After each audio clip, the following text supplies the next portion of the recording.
7 o'clock, meeting of the Planning Commission will come to order. May I have a roll call, please? David Dahl. Here. Margaret Moore. Here. Britton Sanders.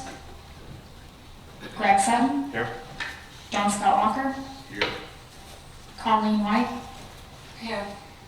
Bill Span. Here. All right, thank you. I believe we have minutes from the June 10th Planning Commission meeting. Any comments or motion to approve? Motion approved. Second. All in favor? Aye. Aye. Any correspondence, Ms. Ireland? We did receive one email today in regards to PC 16-19 that I put copies at your seats.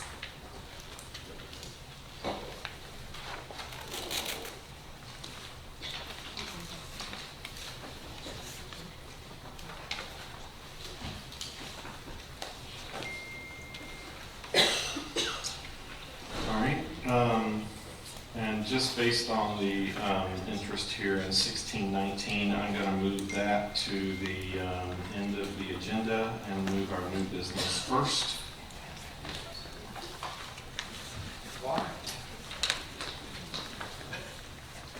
So the first item we're going to hear is PC 23-19.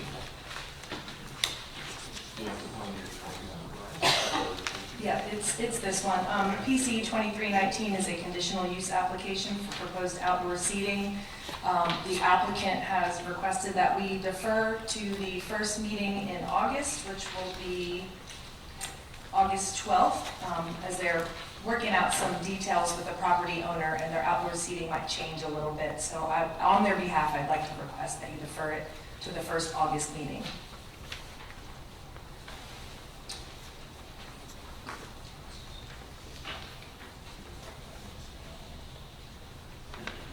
Motion to defer in accordance with the chair's request. Second. Motion and a second. Roll call, please. Roll call vote. Margaret Moore. Yes. John Scott Walker. Yes. David Dahl. Yes. Colleen White. Yes. Greg Sutton. Yes.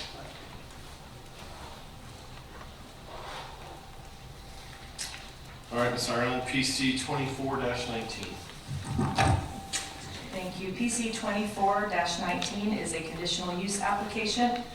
Property owners are Ponte Vedra Corp., 200 Ponte Vedra Boulevard, Ponte Vedra Beach, Florida, 32082, and the Southside Boulevard Land Company, 9540 San Jose Boulevard, Jacksonville, Florida, 32257. Applicants are the same as the owners. Their agent is Prosser Inc., 13901 Sutton Park Drive South, Suite 200, Jacksonville, Florida, 32224. The property location is the Ponte Vedra Golf Course, or the portion thereof that is in Jacksonville Beach.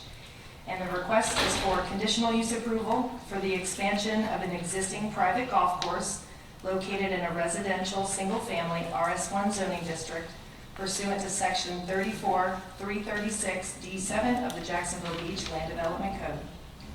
The subject property is the existing Ponte Vedra Inn and Club Ocean Course that has existed since the late 1920s. The north portion of the Ocean Course is located in Jacksonville Beach and surrounded by single-family homes. Due to increased demand for the driving range located on Pablo Road in Ponte Vedra, there is a need to expand the number of tees to accommodate the growing number of members and guests. This expansion will result in a need to shift the golf course to the north, expanding the course into an area that is currently undeveloped property. The north boundary of the golf course property is Ponce de Leon Boulevard in Jacksonville Beach. Adjacent uses are single-family to the north, east, and west, and the balance of the golf course to the south expanding into St. Johns County. The proposed expansion of the existing golf course to the north should not negatively impact adjacent properties. All right, thank you, Ms. Ireland. Just very briefly for those that are here this evening, the manner in which we conduct these applications is that staff will read the application into the record as Ms. Ireland has just done on this. We'll have the applicant come forward stating their name and address, offering any additional information that staff has not provided, fielding any questions from the planning commissioners. At that point, if I have a speaker card, I'll open it up for public input. Following that, public portion of the meeting will be closed, and then discussion will be between the applicant, commissioners, and staff. So with that, if the applicant's present, please step forward, state your name and address. Yeah, good evening. My name is Brad Davis. I'm a principal at Prosser, and unfortunately, Palm Beach guys couldn't be here this Okay. evening. Brad, can I get you to raise your right hand? Sure. Do you swear or affirm that the testimony you're about to give in this matter is the truth, the whole truth, and nothing but the truth, so help you God? I do. Brad, anything additional that you'd like to add to what Ms. Ireland has offered here? You know, Ms. Ireland has done a great job, and I've worked with her and Bill on this project so far, and I think that she did a nice job. I will just add that this is, of course, a part of improving the practice facilities, but it's also a part of a larger renovation. You may have seen it in the paper. It's an $8 million renovation to the ocean course. So there's a lot of things going on in addition to what Heather mentioned as far as the practice facility goes. They'll be improving greens and bunkers and fairways and just bringing it up to the latest standards for all golf courses. She did mention that we're in RS1. We are, the golf course preceded the zoning code. So the golf course has been there obviously since the 20s and is permissible with the conditional use approval tonight. So thank you, Heather, for doing that, and I'm certainly happy to answer any questions that you may have. I'm just curious on this rendering that we have. It looks like it's adding a par 3. I've got actually a drawing. Yeah, here. absolutely. So the practice facilities increased to the east, and unfortunately, hole 10 shrunk to almost nothing at that point. So we had to, scour the entire course to see where we could add another hole and make sure. So between existing 12 and 13, we're going to add a par 3, which will be the new hole 13 on the north side of the course in Jacksonville Beach. Okay. And then 14 gets modified or stays the same? Barely modified. The tee boxes are shifting slightly, but yeah. Gotcha. So the green for 12 just kind of shifts east. The tee boxes for 13 will be where the old green was. Clear a little bit of trees in that general area, and then modify the tee boxes for 14. Gotcha. Any questions for the applicant? Through the chair, I'm going to show my complete ignorance of golf. But I do just want to ask the question about the homes that were built on adjacent property. What vintage are they? Were they built when the golf course was there, or is it a mix?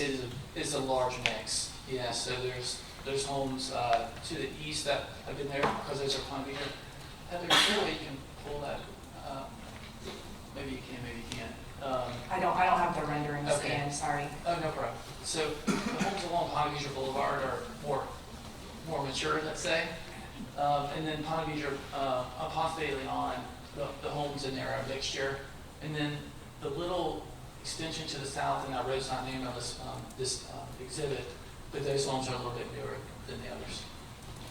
And the reason for my question is kind of the relationship of the uses to each other. And Sure. if the house wasn't designed with the idea that a golf course would be next door, are there windows in the rear? Right. Are there ongoing issues? Is it a problem now? I don't think so. There is a brand new house further south that we're working with right now that in St. Johns County that they shifted a little bit further east, and we would like them to. But in this case, most of the houses that you're seeing on this property appraiser's map exist adjacent to the golf course today, with the exception of maybe and I don't have the rendering, so forgive me, the top 2 or 3 on the east and west side of the golf course. So they enjoy, if they were to sell their home today, they would say golf course frontage because it's a golf course use behind them. Now they're going to have more of a golf course use behind them. So I think it'll be a good thing instead of a bad thing for property values. Okay, thank you. Sure.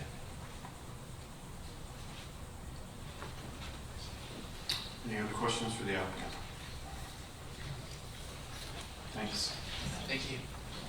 I don't have any speaker cards for this application. Was there anyone who wishes to speak in favor or in opposition? All right, seeing none, public portion of the meeting is closed. Any discussion, or do I have a motion? I'll make a motion to approve. Second. I have a motion and a second. A roll call vote, please. John Scott Walker, Yes. David Dahl, Yes. Mark Warren, Yes. Colleen White, Yes. Greg Sutton, Yes.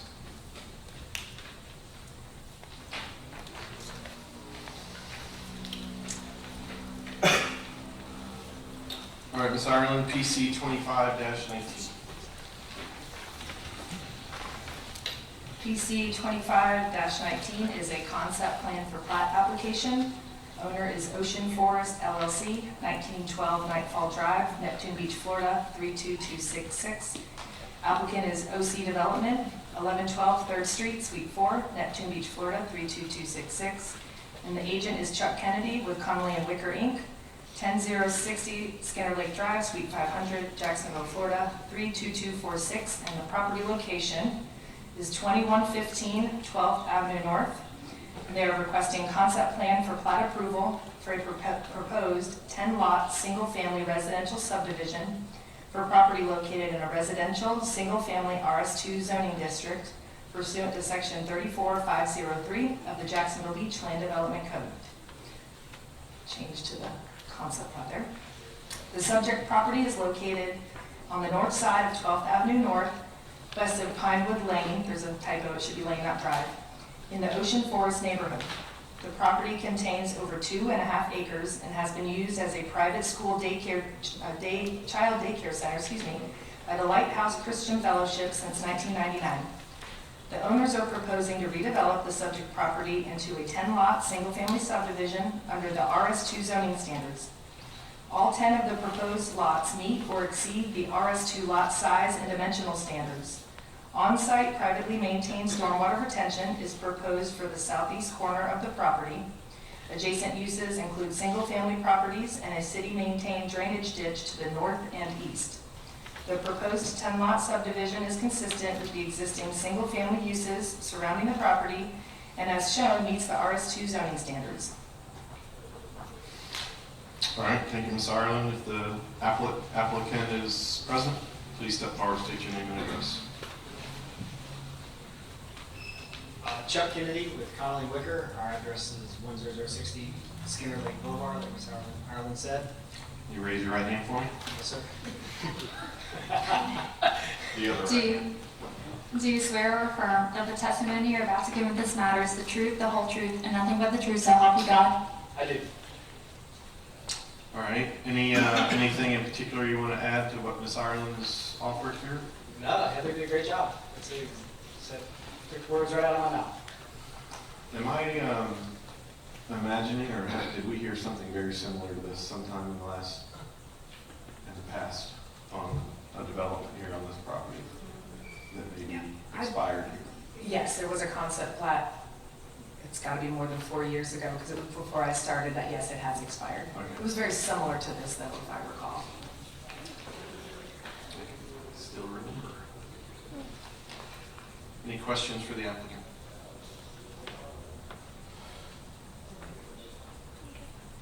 All right, I don't have any speaker cards for this application. Is there anyone that wishes to speak in favor or in opposition, please? Okay. Sorry. I think we're done with you. Appreciate it. Thanks.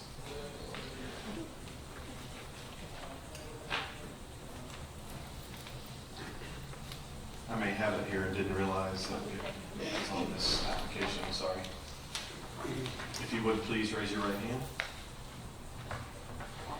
Do you both swear or affirm that the testimony you're about to give in this matter is the truth, the whole truth, and nothing but the truth, so help you God?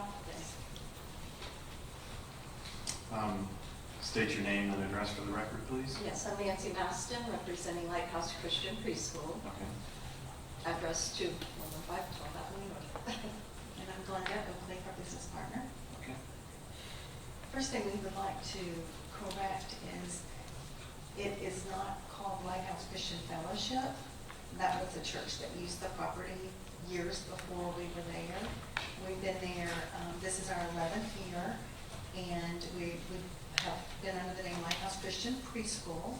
We have about 90 children enrolled. It affects hundreds of people in the Jacks Beach area, from our policemen, firemen, doctors, nurses, teachers in the Duval County school system. We're not at all opposed to the development. We've known all the time, all 11 years, that this was a possibility.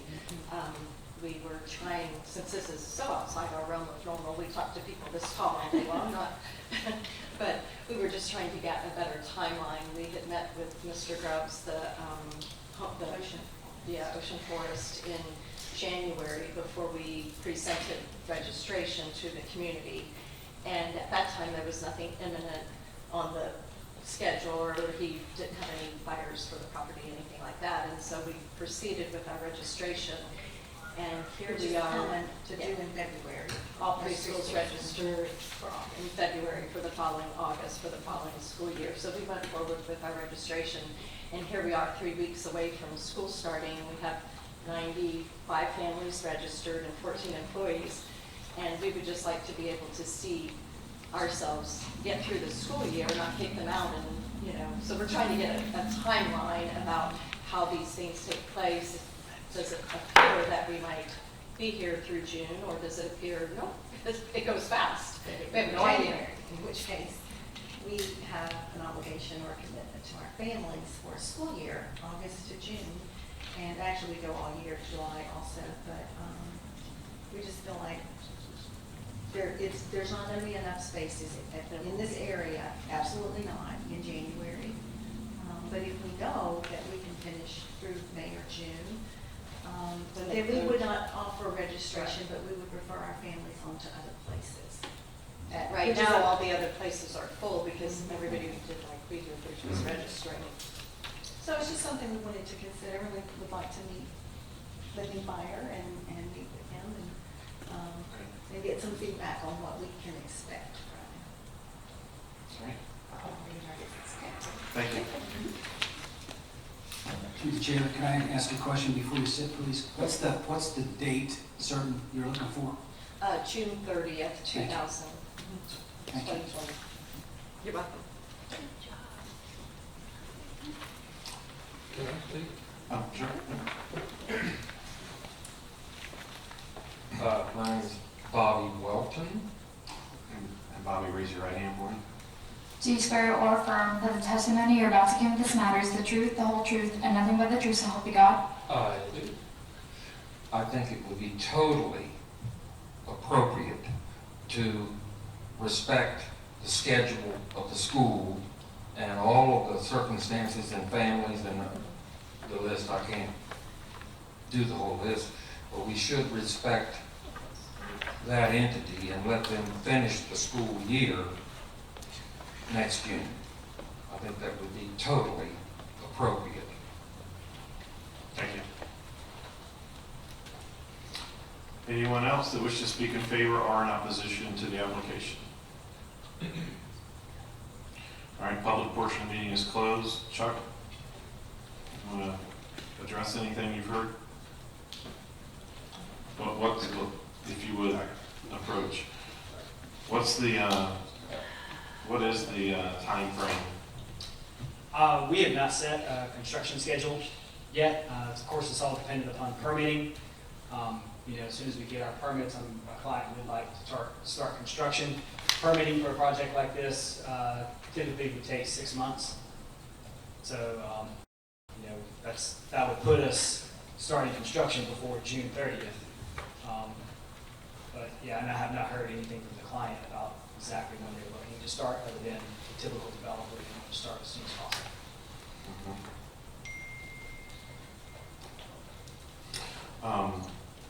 What type of hardship is it going to put the owner in if we were to put a timeline on there to where construction could not start until after the school year? I'm assuming it would put obviously I've not talked finances with them about that, but I'm sure it would put some hardship on them because, they're like anybody else whose, primary business is develop land, because they have to finance the property, and the longer they're sitting, without being able to sell lots, then that money is just collecting interest. So I'm sure it would put some hardship on them. I could not quantify that. But yes, it will be a challenge for this.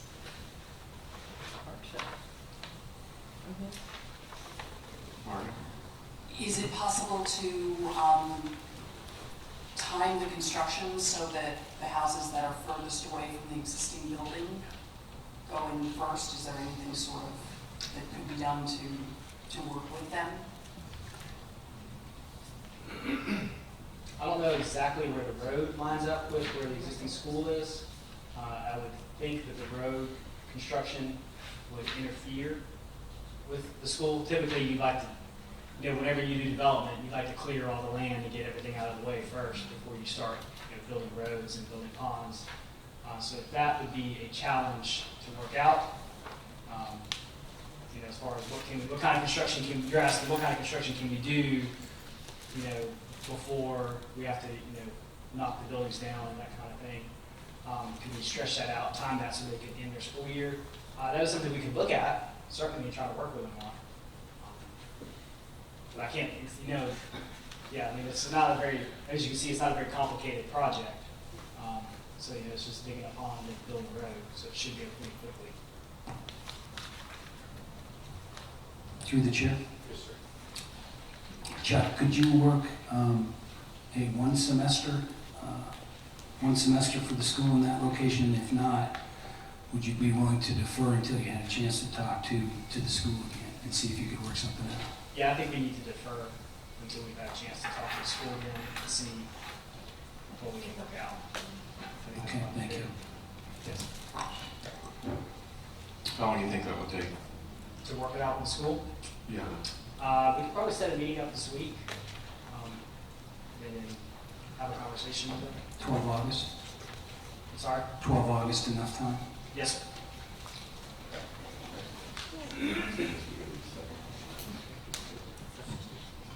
Yeah, I'm going to suggest I would suggest the second meeting in August, just to, there's always stuff that comes up or could happen or whatever. Chair, what's the date of that meeting? Have it?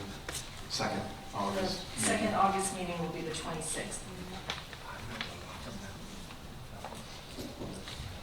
Through the chair, if I may, how many, to the two ladies that came up earlier, how many students are we talking about? You may have said it and I just wasn't listening at the time. Right now, we have 94 enrolled for starting August 12th. That's the first day of school is August 12th. So just under 100 students is And we what I heard. have 14 employees, so we're really talking about 100 families that would need to make a big change. And probably the schools are completely filled at the beach. And yeah, I don't know what to say.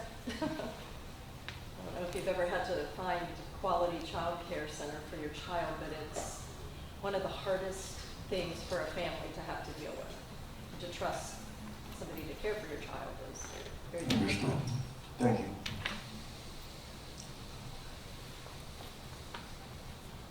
So any discussion, or do I have a motion to defer?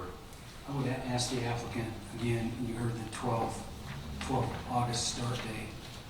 Do you have any desires one way or the other on your consultation with the school? No, I think that's fair. That's reasonable. To have a conversation with them before you guys make a final decision. Is that what you're asking for? Yeah, and I think he's asking, are you more comfortable with August 12th? Is that the first date? Or August 26th?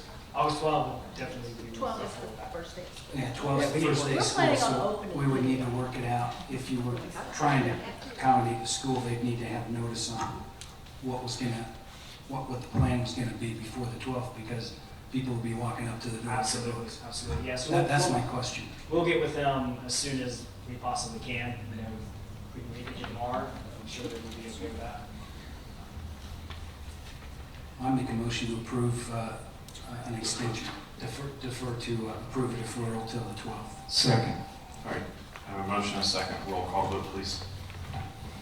John Scott Walker, Yes. David Dahl, Yes? Martha Moore, Yes. Colleen White. Yes. Greg Sutton. Yes. All right, we'll see you August 12th. Thank you, Mr. Kennedy. Yeah, thank you.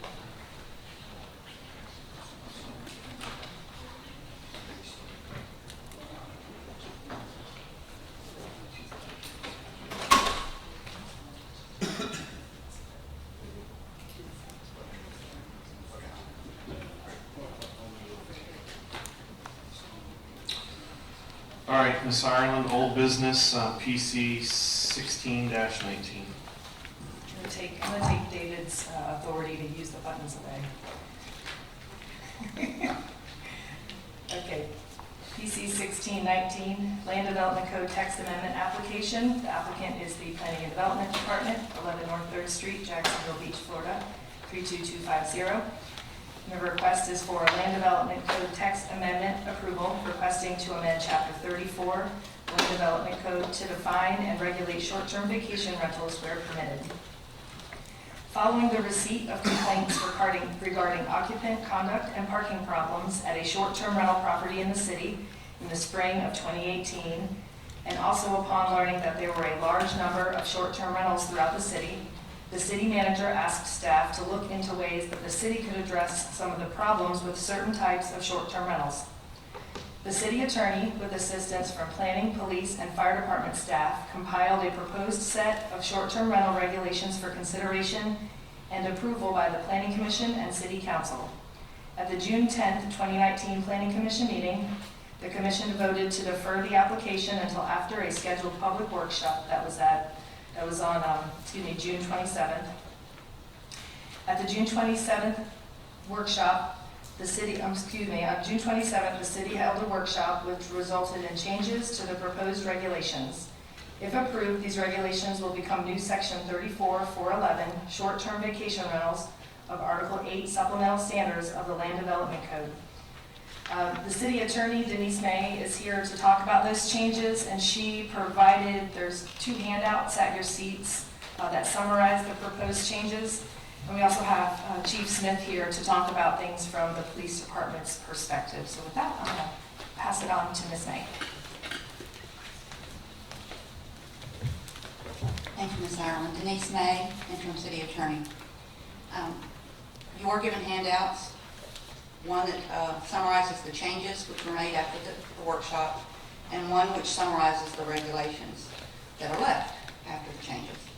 Before we do that, there is one area of the law that I would like to cover because it's been brought to our attention in regards to this short-term rental. One member of the public has brought forth a new chapter section that was added this session. It is not in Chapter 509 and not directly related to short-term vacation rentals. It is a standalone law that allows for a civil action to be brought against a city to challenge the adoption or enforcement of a local ordinance on the grounds that it is expressly preempted by Florida statutes or the Florida Constitution. That's a standalone, applies to anything.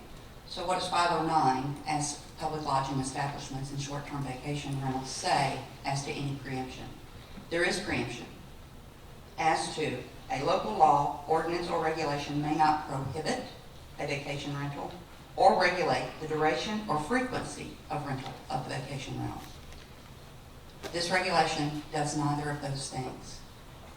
509.032A, 7A further states that the paragraph does not preempt the authority of the local government or local enforcement district to conduct inspections of public lodging and public food service establishments for compliance with the Florida Building Code and the Florida Fire Prevention Code.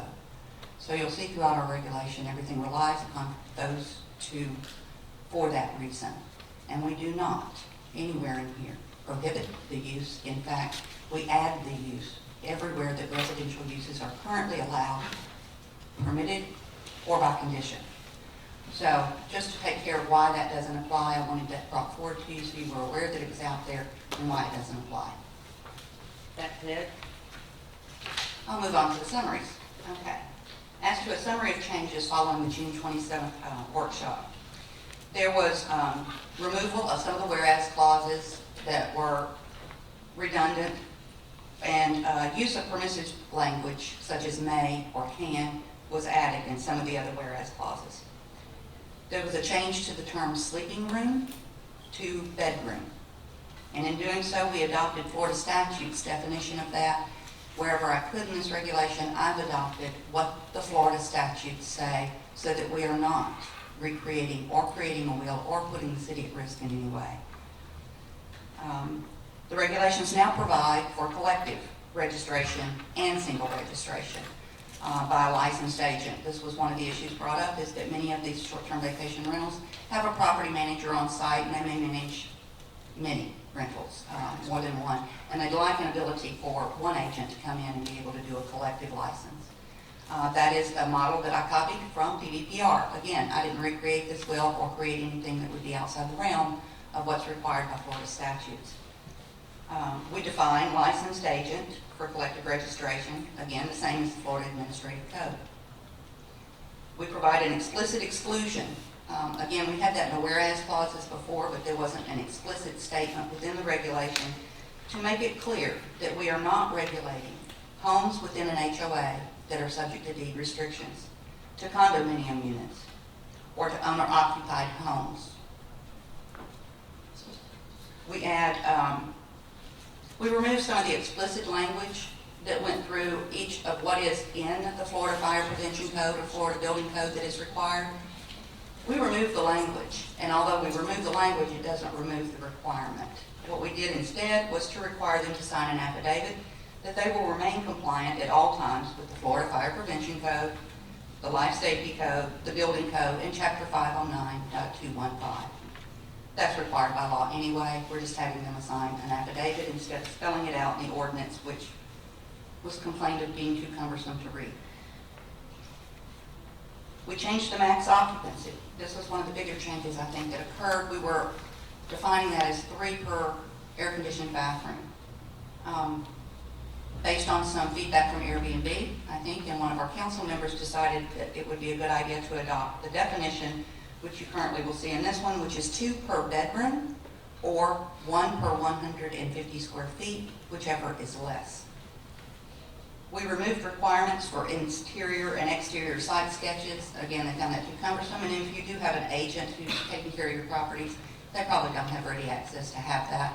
And speaking with our fire marshal, building official, they felt that that was an okay thing to remove. So that's been removed. We removed requirements for the names and ages of occupants. Again, we still rely on licensed agents to keep copies of the leases and to know who's on the property. It's no longer in our regulation. We removed requirements for license tag numbers. That seemed to be a big issue. We still expect that those keeping copies of the leases know who's there, knows what cars are supposed to be there. We clarified the modification language as only that which increases gross square footage, bedrooms, or otherwise would increase the max occupancy. That was done because we're only going to require inspections on certain occasions, which is the initial inspection, a change in ownership of the property, or a modification to the property, or a complaint having to do with life safety, fire, building code. We modified fines so that we don't have a separate provision for fines of 100, 200, and escalating up. We're relying solely on 162. That's the enforcement mechanism we've chosen. We've chosen it for a reason because it gives us the ability to at least place liens on the property when somebody is non-compliant. And so there's a fine structure defined within Chapter 162, which is up to $250 per day for first offenses, up to $500 a day for second offenses, or if something is found to be irreparable or irreversible, up to $5,000 one time. So relying on Chapter 162, and again, relying on the Florida statutes, we're not going outside the box. We remove duplicative language and sections in general cleanup. So there's some general cleanup I did on language, making it consistent, making sure that consistently it was done throughout, and taking out anything that was duplicated. So that was a lot, but that's the summary of the changes that I did. I apologize. Any questions on those? I can move on to the summary of what's left. You have a question? Through the chair, if I may, did you, going back to 1, 2, 3, 4, the fifth bullet, you said an explicit exclusion for HOA condo and owner occupied. Is that completely excluded, or is it subject to that 50% or less that you and I spoke about earlier? The only one that's subject to that is owner occupied, and that's again by DPPR defines. They don't require you to register as a short-term vacation rental if you're owner occupied and renting 50% or less of your home. So I've got 4 bedrooms, I'm renting 2, I'm still okay. I rent that third one, then I have to register. Does Okay, that so make it's the sense? number of bedrooms, not the amount of days. It's not number of bedrooms per se, it's how it's 50% or more of the home. So I've got to go, I'm going with the simplest possible explanation for you, which is say if I do 2, that's 50%. That's right on the mark. It's when I hit that third bedroom that I hit 51% or more. So it's a calculation. And again, that's Florida DPPR. I'm not trying to go outside of anything that's not required by state as to whether or not you're a vacation rental. They're the ones that are determining this. And I'm not trying to define it differently. And not to beat a dead horse, but let's say you have 4 bedrooms, and one day you rent 3 of those. Does that check the block and you're now over 50, or do you have to rent it? Where does that kicker, the 50%, where does that go in? Where does that become effective? 50% or more of your house. Right, but Okay. is that one night, or is it? No, then it every night? goes to the short-term vacation rental, which says I'm a vacation rental under the law if I am renting my short-term vacation rental public lodging establishment more than 3 times a year for less than 30 days. So, more than 3 times a year for less than 30 days, more than 50% of my house. Okay, as I don't think, that explanation is clear. I don't think it's clear. If that's what you meant, I don't think it's clear in the ordinance at this point. But that's just me. I don't know how to make that any more clear. I mean, we've got a definition of short-term vacation rental. That definition states, and again, That's fine. I'm You sorry don't that have to- Florida's you don't have got, to make I it want to bigger walk than people now. through it. That's No, I fine. really do, because you're not the only one. You're not, okay? And it's hard because Chapter 509 does it this way. So it is. It's convoluted. And so I want to walk through it so that everybody kind of understands it. And it's for the audience, for you. 509 defines, and I'm going to pull it up. So it defines a short-term vacation rental is any individually, collectively owned, in our case, we just chose single-family, 2-family townhouse dwellings, that is also a transient public lodging establishment. And that's what the statute does. So then you got to go over and look at, well, what is a transient public lodging establishment? Well, that's a separate definition. That definition is where you get any individually or collectively owned single-family, 2-family, or townhouse dwelling that is rented more than 3 times in a calendar year for less than 30 days. So that's the basic. You got to understand that Florida statute actually encompasses condos and all types of houses. We have chosen just single-family, 2-family townhouse. We are purposely not doing condominium units for the reasons we say in the whereas clauses. We are purposely not doing HOAs for the purposes we state within the whereas clauses. And those are because those are under other covenants and restrictions, and we don't intend to get those that are homeowner occupied for the reasons we state within the ordinance as well, because somebody is living there, because they usually are better maintained.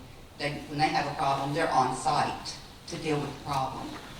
Whereas what we are trying to capture are those that are not on site, that are whole homes, that aren't being regulated or managed as a covenant and restriction by a property manager on site or a homeowner on site.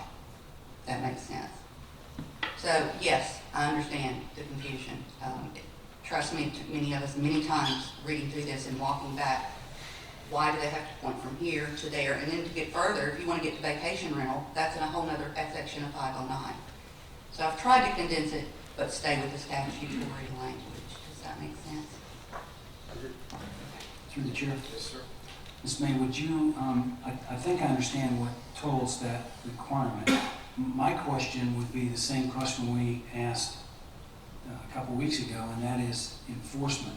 How would we ever know there was a problem with this particular situation of the 51%? Who would report that? How would we ever find that out? You usually find it, and here's how most enforcement's going to have to be done with this particular, is we will have to scour VRBO, Airbnb. If they're not being reported by others, reported by renters, then we do just like we do to find our licensed business taxes that aren't being paid, and that is we look up online. SunBiz tells us who's out there and who's supposed to be paying. And the we is, Well, the clerk's office, the code enforcement officers, Oh, the planning and staff. building department. We all kind of feed into that. That's one of my other questions is, do we have the staffing to get to the enforcement portion of this? At this point, what we have is our building official and fire official, and those will be the ones who will be handling the first off inspection. Now, as for those who choose not to come forward and get registered, they're going to be listed out there, and they're going to be reported by others. This is the way most code enforcement works, is it is reported to us. What isn't reported to us, I also have ability to use the clerk staff in the first year. We also have an ability to use and we've looked at doing this, is a company. Heather, can you remember their name again? Just digging that out. Yes, ma'am. There are third-party vendors. I don't want to name a specific one necessarily because there's a few that assist cities and counties with the registration process. We've just been speaking with one of them in particular that's given us some information about how many potential registrations they think we might have here in Jack's Beach. But one of the things they do is help identify these short-term vacation rentals. They basically stalk all these different websites and they can pull that list for us, which allows us to reach out to them all and ask them to come into compliance. And if they don't, then we have that list. We know who they are. As new ones come online, they post their listings. This company in particular, and some other ones as well, go through all those sites on a pretty regular basis. So we'll have that kind of running list of new ones that are no longer listed, and they help monitor that, and also can help with, this one in particular, a 24/7 staffed hotline, where they'll receive calls that are not to the police department, but code enforcement related calls that we can deal with, at a later date. So there are a lot of services out there that we've been discussing bringing a third-party vendor online to help us with. Thank you. And what is the cost for that service? And has any money been appropriated for it? No money yet, and just this one we've been talking to, they gave us a personalized price based on the number of listings at that particular time, and obviously that's going to fluctuate from year to year. So basically the price they gave us was around $35,000 annually to manage the list that we currently have, and this list is maybe about 6 months old. For them to do all of these things, but it's kind of like a la carte services, so we don't have to use all those services. This is just that one example. So Ms. Arlen, let's say, just for ease of calculation here, let's just use the hypothetical. Let's say there were 100 B&B short-term rental type operations in the city. Under our statute, do we have an estimate on what kind of revenue that would throw out? Do we have any idea? I don't know that we do, because I'm not sure we have the exact number Well, yet let's say at you this had point in 100. time. What's the price per capita for the registration and taxes? Well, it goes into more than that, and I'll tell you, just further on the enforcement issue, once we get search list, we start down the code enforcement, which is in here, okay? So we start sending them notices to come into compliance. They don't, we start fining, we start leaning. As for the other, it is going to be a $150 registration fee. That's a collective or a single, okay? So you do a collective and you've got 20, then it's 10 per above that, right? So it depends on how many you're registering in a collective. It's 150 plus 10 per unit added, if that makes sense. So take easy, 150 per for registration. Our license business tax is $79. That's what it's going to cost for the city. That's the total cost. Okay, so those numbers, I'm not a math guy, I'm not an accountant, but I don't think those numbers approach the 35,000, nor do they even address the staff time. Is that correct? What it doesn't go into is the other taxes that we're asking them to come into compliance with, which include The bed tax? the bed tax, which does come back to the city to help us with our infrastructure and help our visitor experience. Does anyone from the city know if there's been any other calculations about the cost and the revenue flow on this issue? Not that I'm aware of. Okay. Because 2 weeks ago when we spoke, and you addressed already this evening, that the whereases were were pointed out as being too difficult, too long, too involved. And what they actually do is point out the commercial nature of these short-term rentals. What they actually do is point out the balance between compatible use between commercial and residential properties. What they actually do is point out that the number one issue for the residents, the non-commercial folks, is quality of life, and that there are disproportionate impacts that these short-term rentals impose on the city for city services, for staffing, for policing, for all of the other things that go along with compatibility in these residential neighborhoods. The parking constraints, the enforcement by the police. So I think the whereases are important, and I think that's one thing that we need to understand clearly is how this is going to be paid for.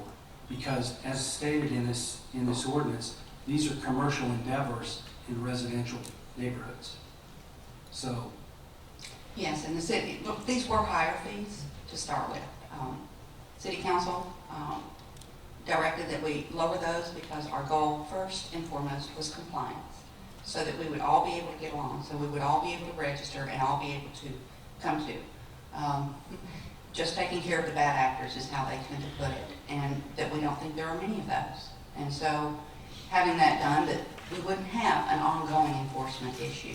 However, the rates are by resolution and can be visited every year, such that staff will be keeping up with the time it takes. We will be looking at the cost of what it takes to enforce, and next year's budget would perhaps reflect an increase for whatever would just cover the cost, because it's not a money-making endeavor. Everyone thinks that it is. It is not. This is about covering the cost of compliance. And it sounds to me like what we just discussed doesn't appear to cover the cost of compliance. That we don't know. This was where I was directed with the city council, and after that was, let's get them into compliance and see where we are. And then if we need to raise rates, we can raise rates by resolution. You know, and just to be clear, we just went through the anniversary of the Apollo program and the first man on the moon, and all those engineers used the graph. They used the bell curve, and it's got the outliers on both ends. And the people that are going to cause problems are going to be repeat people, repeat locations, and they're going to be that 15% of the people that cause 85% of the problems. So my question is, where does the tally lie for these, besides with police calls, where does the tally lie for these 15% for the bad actors, as the city council's called? Right. And it's code enforcement, or police calls will be part of that. And I'll let Gene Paul speak now, since we're asking about what that takes, if you like, as to what he's experienced. Thank you. Okay. Thank you, Mr. Chair. Gene Paul Smith, Chief of Police. I just want to add one thing. When staff is directed, as you know, both of us are directed to do something, whatever that something is, and we follow through with that to the best of our ability. Everything that we do, whether it be an alcohol ordinance or that involves a special magistrate, code enforcement, everything has a cost. And I don't know whether that's lost on anybody or everybody, but everything we do has a cost. Some of it can't be figured as hidden in soft costs. Some of it is in direct hard costs, just the man hours, personnel hours. That I've been on the periphery of this, and I spend quite a bit of time on my time on this. That counting Denise and all the rest of the city staff. So it's probably a pretty high cost when you figure hard and soft costs. And that's just an observation. We often get assigned tasks that the cost is really hidden. So I don't know whether what y'all are talking about can ever be truly calculated. So anyway, with the, I just thought I'd add that. With the police department, a lot of this is not in our lane. I just wanted to reiterate that. I'm not going to have my officers go force their way in a house and start counting air-conditioned bedrooms and how many occupants are in a house and leases. We're not going to do that. What we're going to address is the violation of criminal, misdemeanor, or felony statutes, parking, city ordinance violations, and that is trackable, sort of.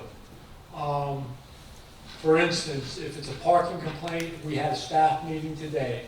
If a resident calls, I would encourage that resident to say, this is a short-term rental.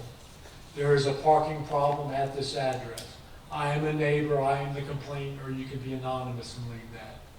That will be the dog whistle, if you would say, for dispatch to notify the officer. The officer then will arrive on scene and document, was this an actual violation of something? Was there a disturbance, a loud music call?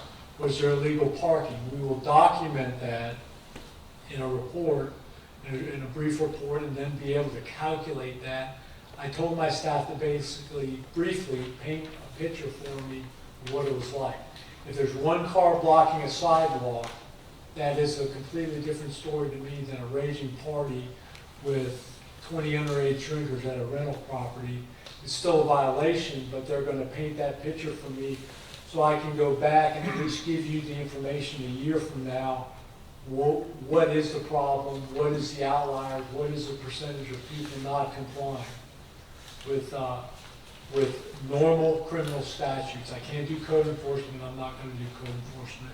Just to set the table, we answered 85,000 officer responses last year and 55,000 phone calls for service with about 70 officers. So I don't mind doing this.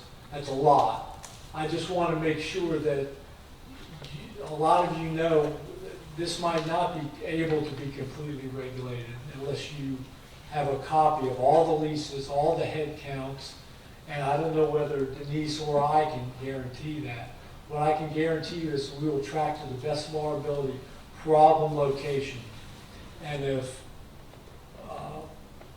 future prediction is based on prior history, there'll be 3 or 4 or 5 or 6 addresses that we'll know by heart that are constant problems.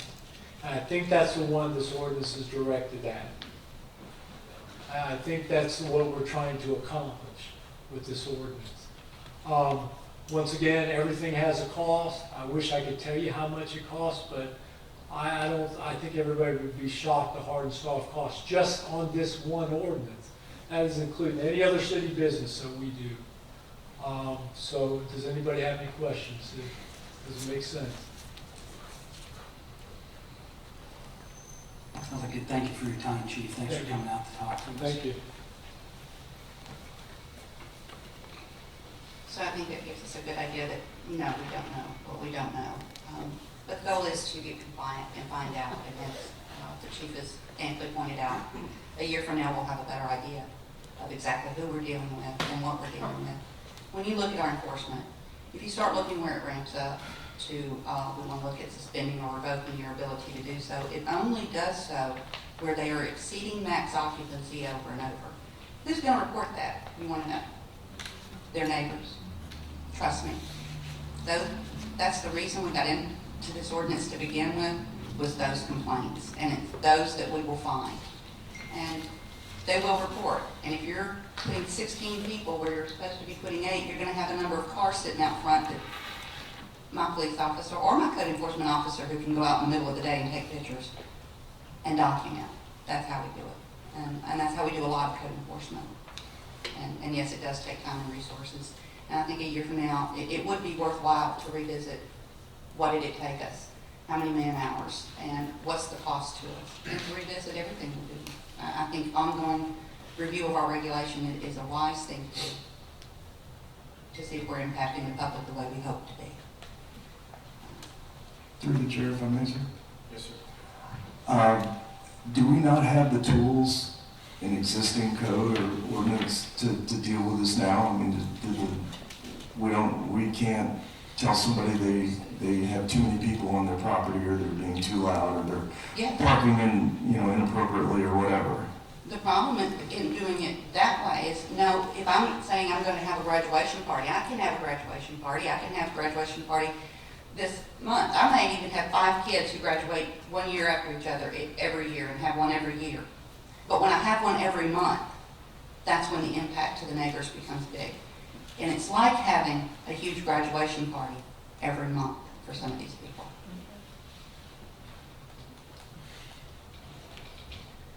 One more question from Ms. May. and it may not be in your swim lane, excuse me if it isn't, but I did a quick look within a couple thousand yards of my home, and there are 3 short-term rentals, and 2 of them are homesteaded. Is there anybody in the city or anybody looking at the way that the taxpayers subsidize in those short-term rental properties where it's a commercial entity but they're carrying a homestead? I remember when one of our local surf kings ran afoul of that a few years ago, and he got drugged through the newspapers and was forced to pay restitution and had all kinds of headaches for it. And some of these properties are multi-million-dollar properties. Indeed, and So that's a lot of money. I'll tell you that it's a county function, and they are heavily interested. The property appraisers and tax appraisers are looking for ways. Now, we will help in that effort when we ask you to bring your copies of your DOR, your DBPR registrations, your county tax receipt, and your city tax receipt to register with us.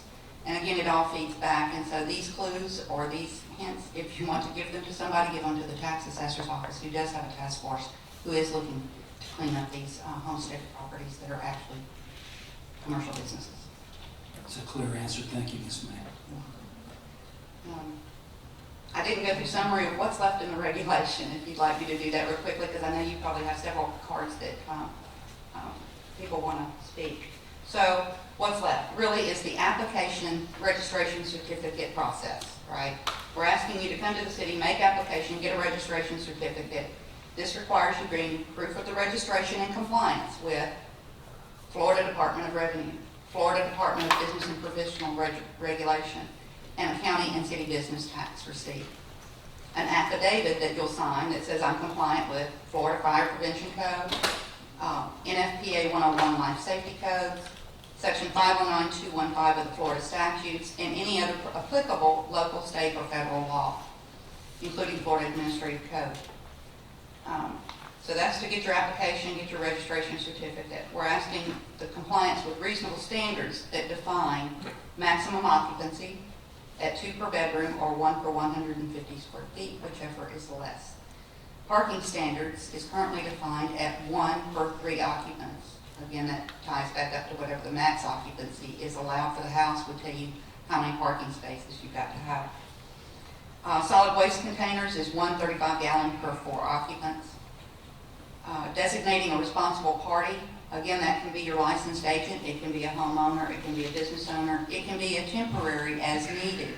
Understanding property managers go on vacation and they may need to assign someone to be the responsible party while they're gone. We allow for that as well. But we are looking for that responsible party to be available to respond to inspections, complaints, and maintain the information on the rental. That is, you keep the lease information, you keep the certain stuff that we're asking you just to have. Most of the stuff that we required in the lease agreement is gone. All that we require now is that you put in that lease agreement what the max occupancy is for your house, based on 2 per bedroom or 1 per 150 square feet. Put the maximum number of vehicles that are allowed at that house in your lease so that your leasees are on notice. And a statement of an evacuation must be followed if given. If they're here during hurricane season and there's an evacuation, we want those leasees to know you must evacuate. We ask for required postings within the units to say, here's the responsible party, here's how you contact them. By the way, here again is the max occupancy that's allowed here, maximum vehicles, here are the quiet hours. Those quiet hours are by your noise ordinance, okay? They start at 10 p.m., they go to 7 a.m. What days are the solid waste pickup? Again, how are they going to know if they're not here all the time when to put the trash out and to pick it up? Sea turtle nesting restrictions, again, that's Florida statute. We're all supposed to be complying with it. And emergency numbers for the nearest hospital, fire, and police. And those are life safety issues for the visitors themselves. And complying with all other Jacksonville Beach codes, noise, so forth. You'll get a registration certificate after complying with all that. It's single or collective, as I talked about. There'll be an inspection on initiation, initial inspection. So I've got a short-term rental, I need to get it initially inspected, I get it passed, I get my registration certificate. I annually have to come back and do my license, business tax receipt and so forth, but I don't have to get re-inspected every year, okay?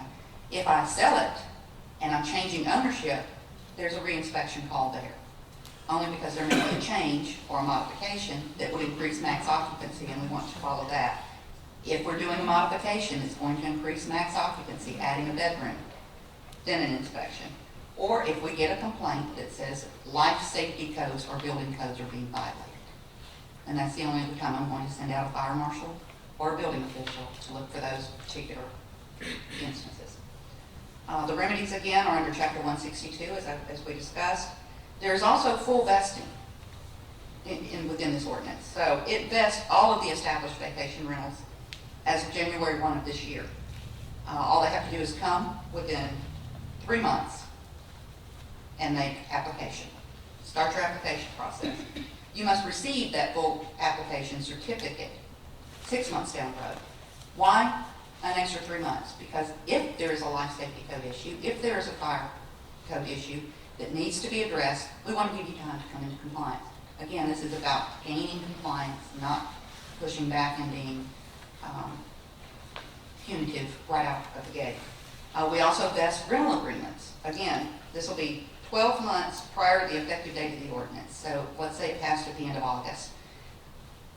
Every rental agreement that you already had in place to last August, to August 22nd, 2019, would be vested. We would recognize that even if that meets or exceeds max occupancy, we're vesting that rental agreement for a year.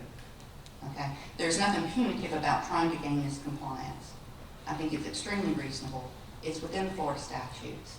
And it's trying to gain, again, that compliance so that we find only those 5 or 6 that are the outliers that we'll have to deal with. Any questions on that? I have a question. It's just clarification, and I kind of know the answer. What is a person defined as? Because I got some stuff up here where it looks like they're confused by what a person. A person would be defined as it is any. No, a person. Isn't it defined as an adult as opposed to a minor? We did not go that route. That was something I proposed to the council as to 16 and up, but I got feedback from the council that said, why? Why, if I have a 12-year-old, is that any different than a 16-year-old or a 17-year-old or a 20-year-old? It's an individual in the house, and so they did not want to define person as 16 and up. Okay. That was the feedback I got. So person is any person, any living being. Interesting. Mr. Goff? Just to clarify, so you're saying that an infant is an occupant? That was the feedback I got, because that was an offer I had at the council workshop, was to say we could define it as 16 and up. I got feedback that said why. So it was defining every person. They saw that individuals were individuals within the home as an occupancy and did not want to define it along those lines. If you want to make such recommendations up again, you'll be asked tonight. The ask will be for you to recommend either approval with any conditions or changes that you see that would be beneficial as a body, or to recommend denial. That is what you're hearing. You will have a public hearing, 3 minutes each from the public, and discuss, and that will be my ask of you, is even if that's approval with recommended changes, if you feel that those need to go up to the council, then please, by all means, send them up. Can you also help me with the 1 per 150 square feet, based on what square footage? Property appraiser's website, heating and cool. Just as it would be if you were getting a loan for anywhere else, that you would go to the property appraiser's site. That's all we have to go by, and say, here's our heating and cool square footage, divide by 150, that's your number. Okay, I actually looked at mine, and there's something called base area, which seems to be what you're referring to, but I'm not seeing, it's just property record cards are, and not even just property record cards, but property appraisals data is difficult sometimes for lay people to understand. So I just think we need to be crystal clear. I think we're saying the same thing. I was just just, think we it's have one important that we packet. be clear. I was just going to pull up you had somebody's property appraiser report in here. So we could read it together to try and say, here's what I'm looking at or thinking of. Here's one. Okay. So down at the bottom, yes, there's a gross area a heated area and an affected area on Duval County, okay? I'm looking at your heated area. Okay, because that's heating and cooling. Basically, if you go on their website, there's a little information button you can push and it will kind of explain what each of these mean. A gross area will include such things as outdoor canopies, outdoor patios, things that are not necessarily heated and cooled. And then there's a heated area, which is their heated and cooled living space. This is what's considered habitable. And so I go by habitable space for that. Yeah, I just think we need to be clear that that's Sure. always what we need. And we can certainly add that if you want to see that clarification. We could say 101 per 150 square feet heated area. Or, assuming again that Duval County doesn't change their GIS software and call it something else next month. That's my danger in that. Does that mean the kitchen and the bathrooms are bedrooms? No more. Thanks. You're welcome to speak when I call on you. You understand? Yeah. Thank you. So, heated and cooled area is habitable space. Any other questions? Yes, ma'am. I have a question on the responsible party. And if the responsible party is not known to the local residents, when we're looking at the whereases on page 4, it says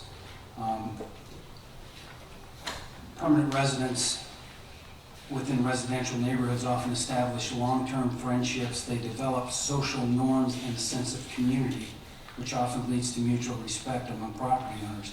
So it's the way I was raised is, if you and I live next to each other and I have a problem with something that's going on in your property, the first thing I do is politely approach you and ask for your compliance, and if it's reasonable, you do it. If I'm crazy, you don't, and then it goes on from there. But the right way is to ask your neighbor to comply first.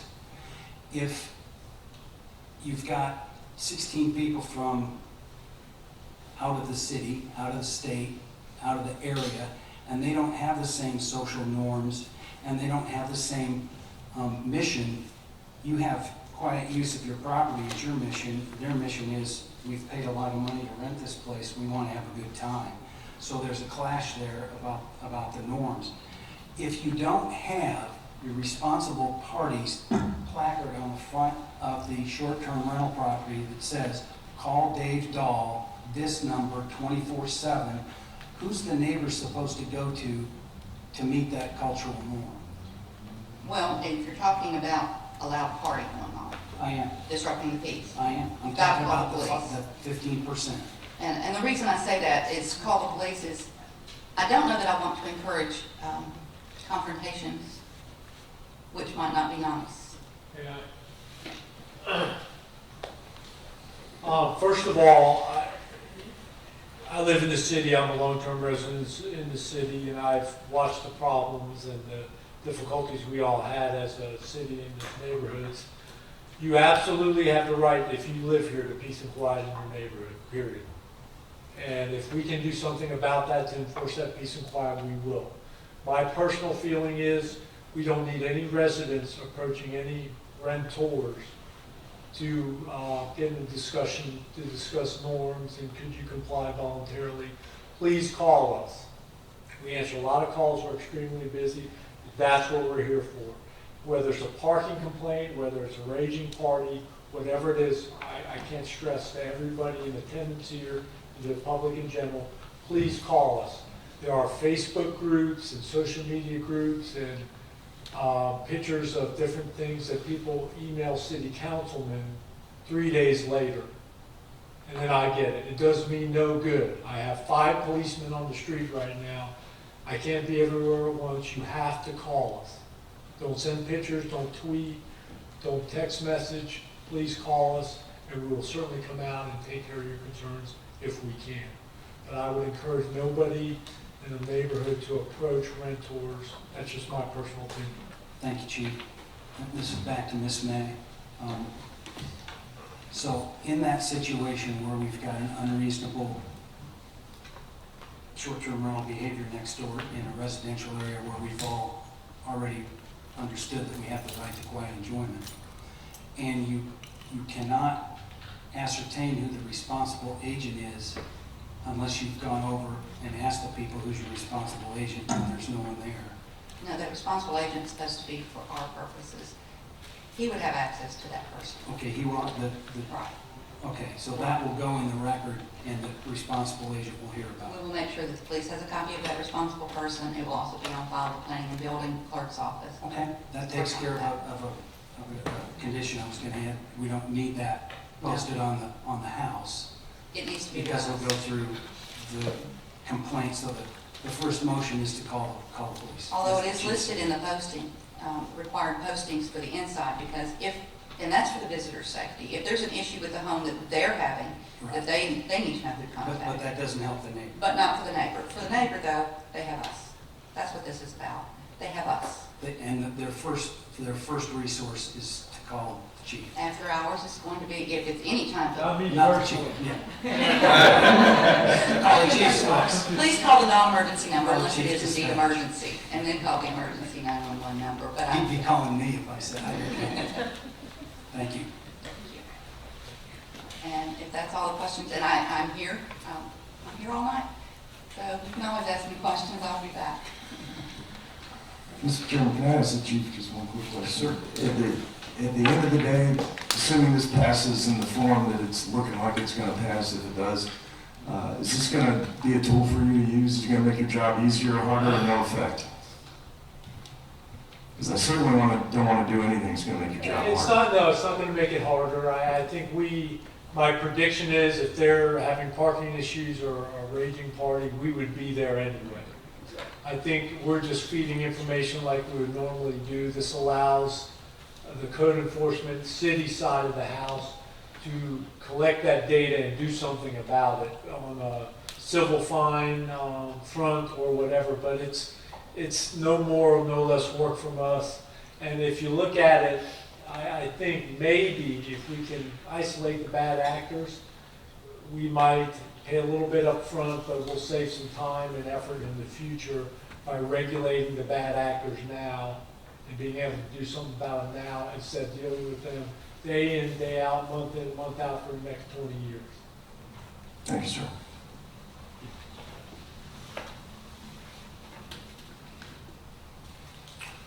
Any other questions for staff or Ms. May or Chief Smith?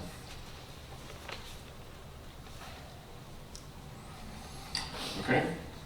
I have about, I think 12 or 13 speaker cards. A couple of them don't wish to address, but for simplicity, if you've turned in a speaker card, would you please stand up and raise your right hand? Sure. Do you swear or affirm that the testimony you're about to give in this matter is the truth, the whole truth, and nothing but the truth, so help you God? I do. We do. Thank you.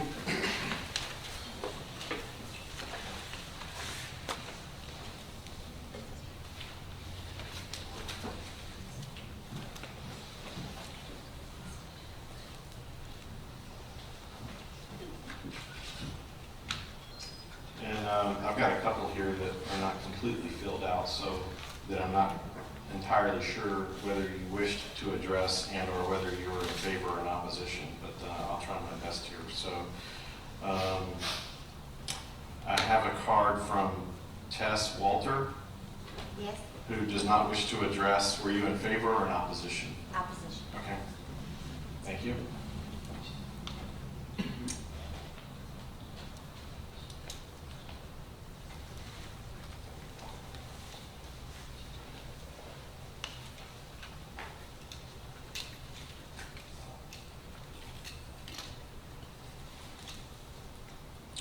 So I would encourage you to, we're going to time you here. Please limit your comments to 3 minutes. And if somebody's already said most of what you want to say, then you're welcome just to say what they said and make a couple other comments.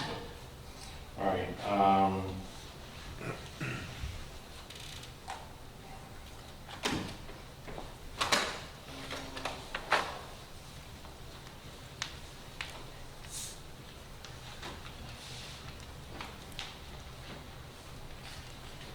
versus Lynn Walker. I don't wish to speak. Sorry? I don't wish to speak. Okay, in favor of the application? Okay.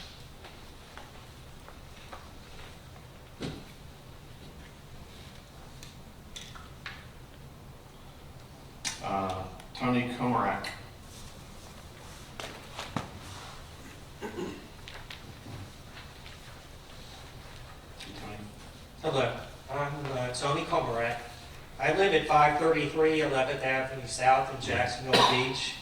And I want to say thank you to the city staff. I see Heather left, but Ms. May, they've been through this like 3, almost 4 times already. They've done a wonderful job working on it. I have to say, I have personally been impacted by what's going on in Jacksonville Beach with them tearing down single-family homes and replacing them with long, big townhouses and duplexes. They are all rentals and short-term rentals. Residents are suffering. We're suffering parking issues. Residents are suffering. No limits on occupancy and large parties. Short-term rentals is a commercial business, and it is operated in residential areas. If you listen, there's going to be a lot of people behind me who will push back. Why are they pushing back? It's because right now they want the business to be as is, unregulated. Just like someone brought up here, that they find the short-term rentals, but hey, it's homesteaded. Why? We need these rules on the books. It will only improve Jacksonville Beach. And we need it for home rule. Ms. May can tell you why we need it for home rule. If we don't pass this year, you can always change it next year. If you don't pass it this year, the state of Florida may change the rules on you. My main comment will be, what place do you vision Jacksonville Beach to be in the future? Do you want it to be one big commercial zone with a hotel right next door to you, with an entire translate population, with cars parked everywhere? Or do you want to improve the life of the residents who live here? You asked about enforcement. We have enforcement problems on my street. The only way I get things done, I have to call the planning department and put in a complaint. It may take 2 or 3 days, but they'll get that boat off the street. Typically, it's from a rental property. You know, and the same thing with after-hours building or building at 6 a.m. in the morning, putting a roof on. You gotta call them. That's the only way things get done. You bring up the financials. Trust me, the city council had workshop. They should be the ones worried about the financials. This is being directed by the city council. I strongly say approve this as written. Thank you. Thank you, Tony. Evan Greenfield. Hi, my name is Evan Greenfield. I live at 1800 The Greensway, Unit 208. Are we just trying to cover the cost of complaints? I think that we should encourage those currently running vacation rentals to come forward and register with the city and pay their bed taxes. And we should use this additional tax revenue to improve our vacationer experience, improve our community, improve our roads, add some more life safety measures to our infrastructure. Please bear with me while I take a macroeconomic view on this issue. The chief of police stated that with the right police processes, that the 3 to 5 bad apples can be identified. It's my understanding, after hearing the chief speak today, that the department has recently implemented measures to identify these properties. I'm sure that other city and county departments could help us a little bit more to identify in areas which we can improve in efficiencies. For example, identifying non-registered vacation rentals. or identifying vacation rentals that are homesteaded. I respectfully ask that you table this ordinance for 6 months until we can measure the effectiveness of our already employed county and city personnel. And I could go into this ordinance and talk about the specifics of overregulation and do all that, but I'd really like to have a discussion with you. I'm really glad that we're having what I would call a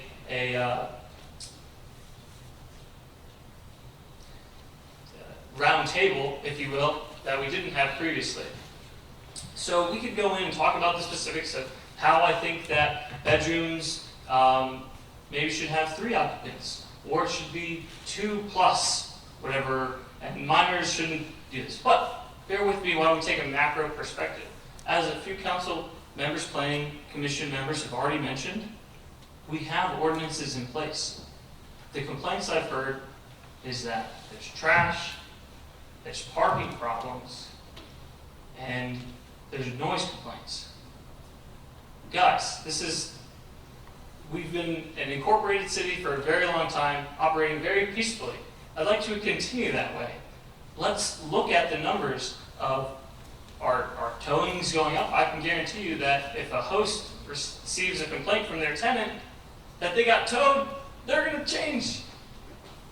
So if it can't be enforced, it can't be effective. Thank you. Thank you.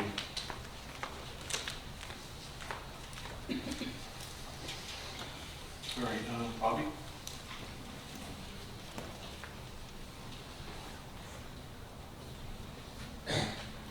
Thank you for your time. This whole thing is so convoluted. Hey, Bobby, just for the record, state your name and address for me. My name is You Bobby probably did Welton. earlier, but that's okay. Bobby Welton. I live on 11th Avenue South in the 100 block. Okay?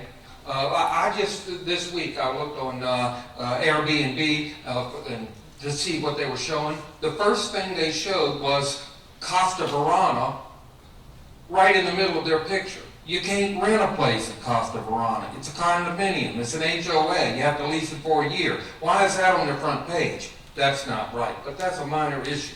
What this is we are opening up Pandora's box here. We are incapable and unable of controlling this environment. Who's going to monitor all of this, like we've gone through here about all these people applying for and getting these permits? Talk about the fire department. The fire chief was here at the last city council meeting, and he is 6 months behind on inspections as we speak.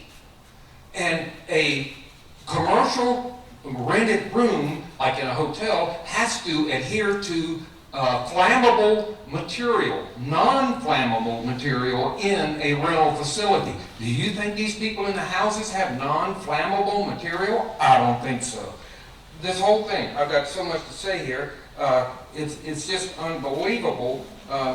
We can't even direct and understand these 2 laws, the 509 and then the other one.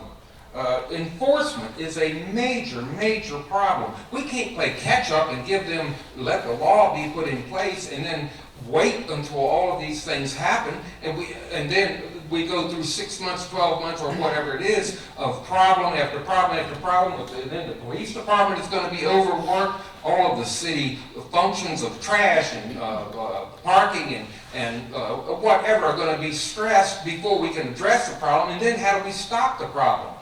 We should have so many difficulties and expenses in order to get a permit to do this that it is almost prohibitive. Because the city is going to get a big wave of complications and expenses in order to manage it that we don't deserve, don't want. We live in residential places. I didn't buy a home and pay $1 million for it to be next door or across the street from a hotel. We didn't do that. We're asking for trouble here, real trouble. We need to establish rules, ordinances, or whatever you call them, to make it so difficult for these people to rent their bedrooms. And that's another thing. The square footage of a house And 150 square feet is a bed, like I said, is the kitchen, the bathroom, the hallway, are they bedrooms? This is ridiculous. It doesn't make sense. We need to address this, delay this, and have a lot more investigation as to what the reality is, because it's so convoluted and so confusing right now, I can't even understand it. Your time is I'm up. not stupid. We need help here. We don't need to Your time force is it. up. I understand we need help, and we don't need to force this. Thank you very much. I appreciate your time.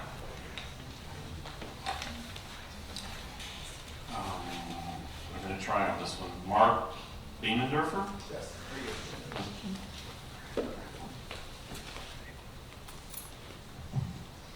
Hello. Thank you. My name is Mark Biemendorfer. I live on Osceola, Minnesota. I'm against this measure. To me, it just seems like government overreach. It really does. It doesn't really solve a problem. And the problem that I think it's intended to solve, I don't really think is a problem. I don't deny that it was a problem, but the proposed ordinance itself says it was based on a complaint in the spring. That's one, complaints in the spring, 2 or more, 3. It's not a complaint of mine. I have an Airbnb. I live next to an Airbnb, and there are probably 3 or 4 within 16th mile radius. I don't have any problems. I think short-term rental owners are being kind of scapegoated as like this big boogeyman. We're gonna leap at the opportunity to get some money in the coffers by taxing us or regulating us. We don't need more of this. We're functioning just fine. And all the complaints that I hear are, as the other gentleman said, it's just stuff that's we already have mechanisms in place for it. But we have noise ordinances and code compliance and all the stuff we can utilize. And we have people doing that now. And who are we to believe we're just gonna bring on all this extra work and they can just handle it? Well, what's the cost to implement all this and to enforce and oversee? And we're gonna hire third-party vendors to stalk people's online profiles? This is government here, people. Stalk online profiles at $3,000 a month? I mean, come on. I'll gladly pay to register, but the rest of this, parking issues, they're complaining about commercial space and this and that.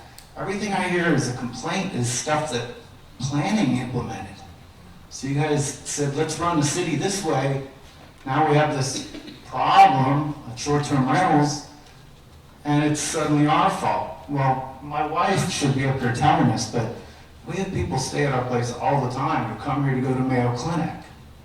And I don't know how many of you have Airbnbs, but we don't allow parties. We've had 2.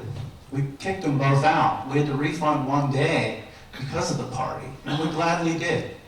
We took their money for 3 hours. That's how long it took for us to get over there and get rid of them. We're not absentee owners. We're not. I owned this house since '08.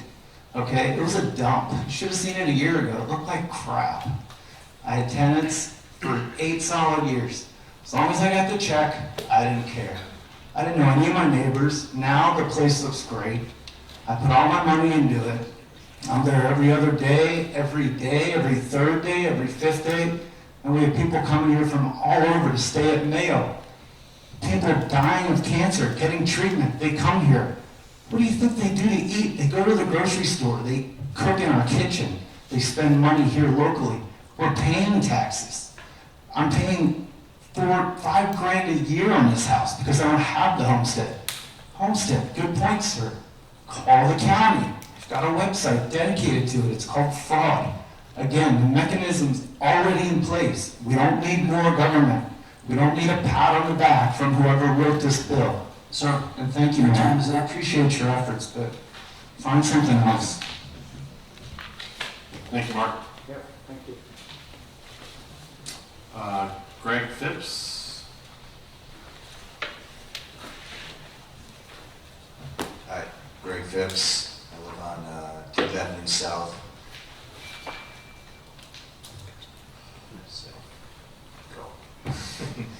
I'm against this ordinance, have been from the beginning. Similar to the comments that were just stated, so I'm not going to repeat all those. Parking, you know, we have ordinances on the books already. Noise, we have ordinance on the books already for that stuff. What I am definitely in favor of doing is making sure that people are registered and taxes are paid.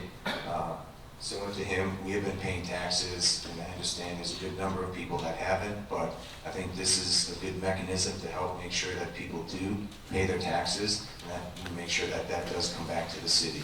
What I am against is limiting the number of people that are in those. And one thing that was not brought up yet on this is how this could be in violation, and it could be opening up the city for lawsuits on the Byrd Harris Act.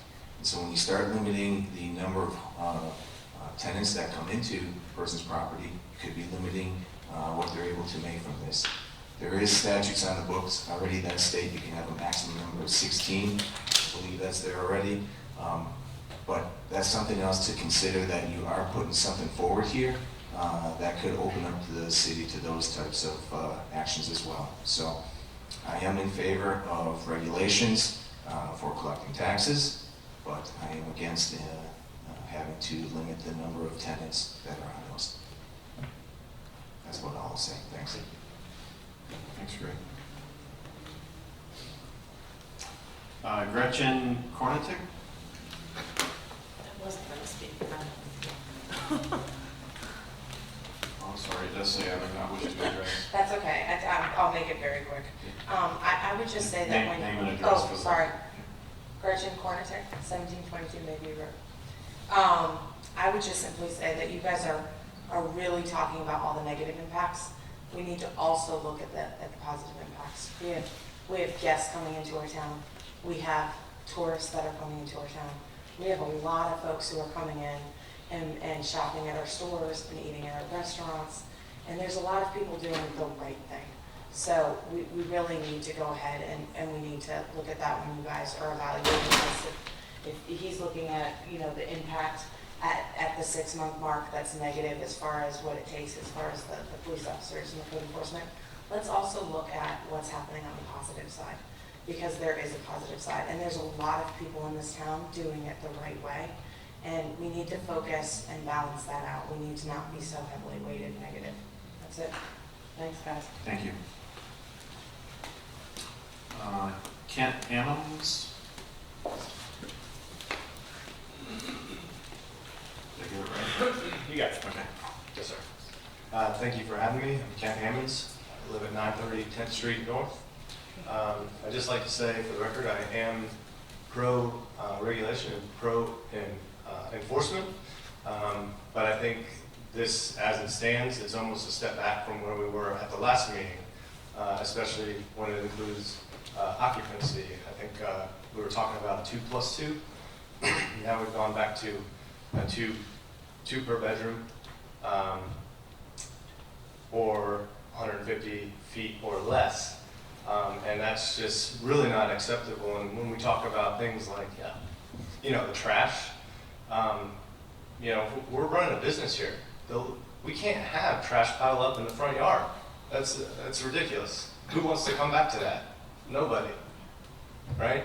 So the first thing I'm going to do if there's trash out in the front yard is take care of it by any means necessary, as well as any other circumstance that may pop up.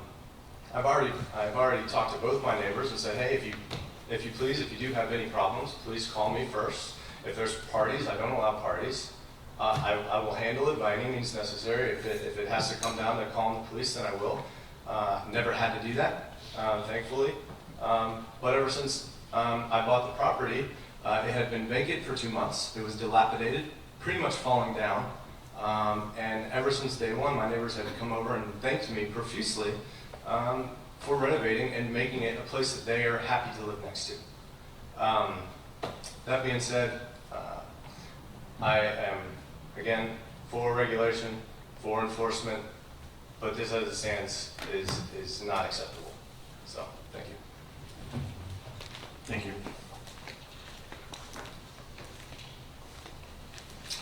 Aaron Sandoval?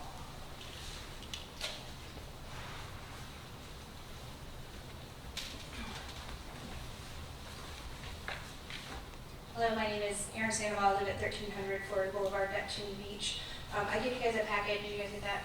You can reference it. I'm going to reference it throughout my statement. My spouse and I own property at 208 and 210 7th Avenue South in Jacksonville Beach. Pictured in page 1 of your handout.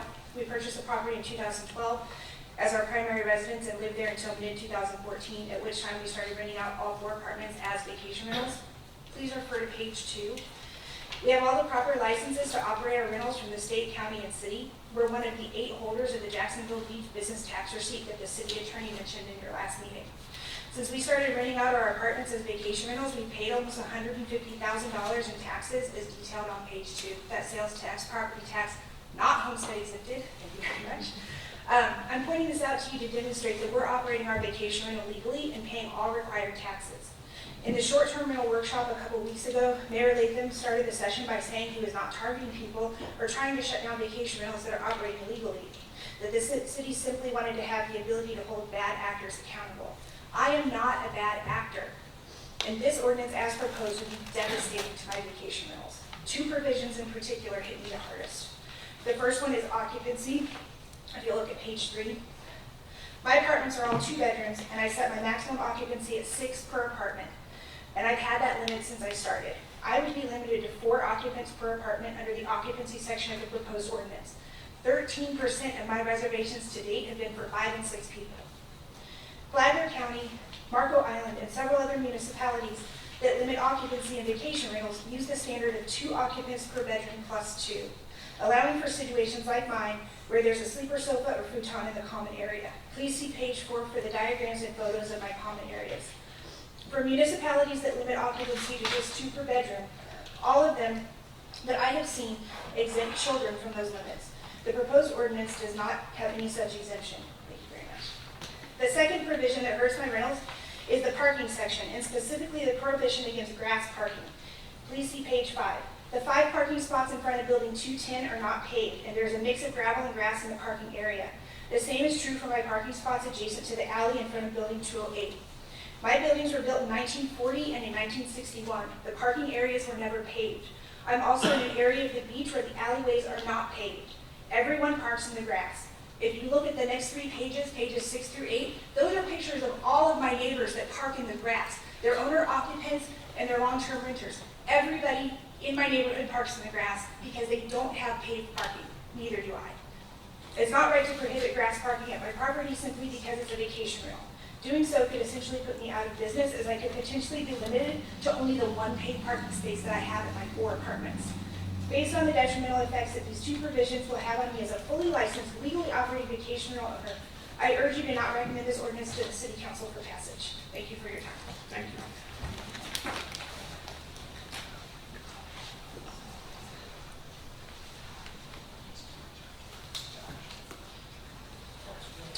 Mike Vinci.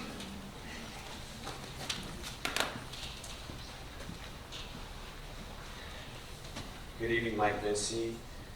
Reside at 214 Tallwood Road, Jacksonville Beach. I own Welcome Home Rentals that consist of 3 properties.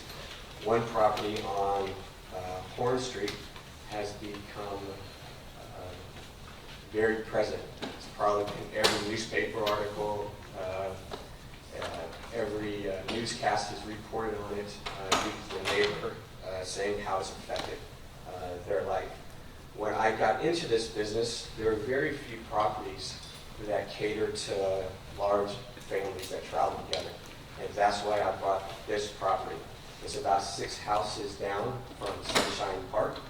I have it listed as sleeping 16 people. Never has the property slept 16 adults. There's actually only been 5 cases where there's been 16 people stayed in the house, and that's where half the people have been children. 87% of the rentals have been to families. That's who I cater the business to. I feel that the neighbor has harassed my guests to the point where they have gone onto my property, opened the back gate, and threatened physical harm to my guests if they did not stop playing cornhole. Granted, it was 10:15 at night. Luckily, our police department went over and encouraged him to not interact with the guests anymore. He still threatened my employee verbally. We had a guest park in front of his house on a public street, and he took his 2 vehicles and blocked it in so that that guest could no longer move his vehicle, and the police had to be called to ask him to move his vehicle.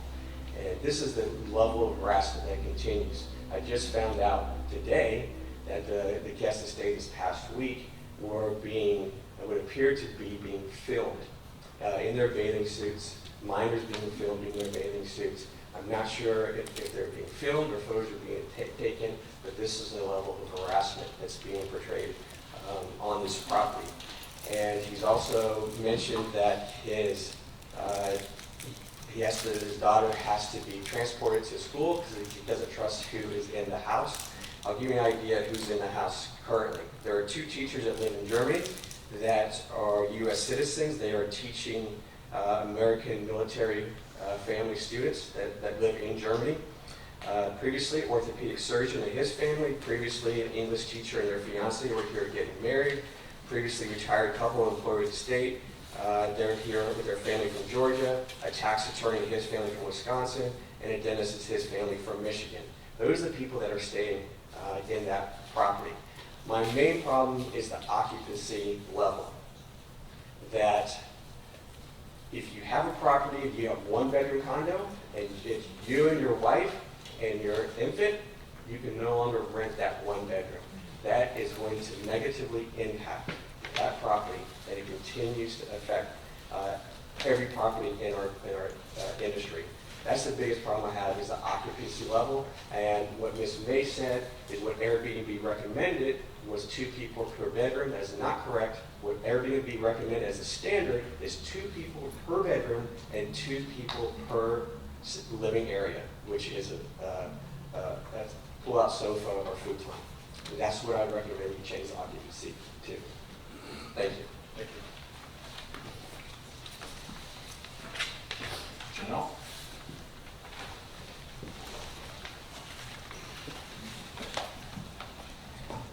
Good evening. I'm Janelle Wilson. My address is 2014 South Oceanfront Drive, Jacksonville Beach. I'm also the owner of All South Realty at 3090 South 3rd Street, Jacksonville Beach, where I have a big sign out front for over 30 years that says, "Call us for vacation rentals." First of all, I would like to thank you for deferring this item to this meeting, and giving us time to have a public hearing and a workshop type situation.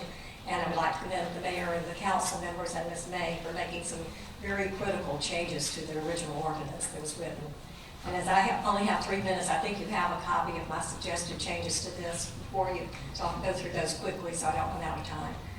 First of all, the whereases, even though a lot of changes were made that were positive, there's still a lot of those that are unnecessary because they're either not factual or they're slanted opinions. So I would recommend that we revisit that.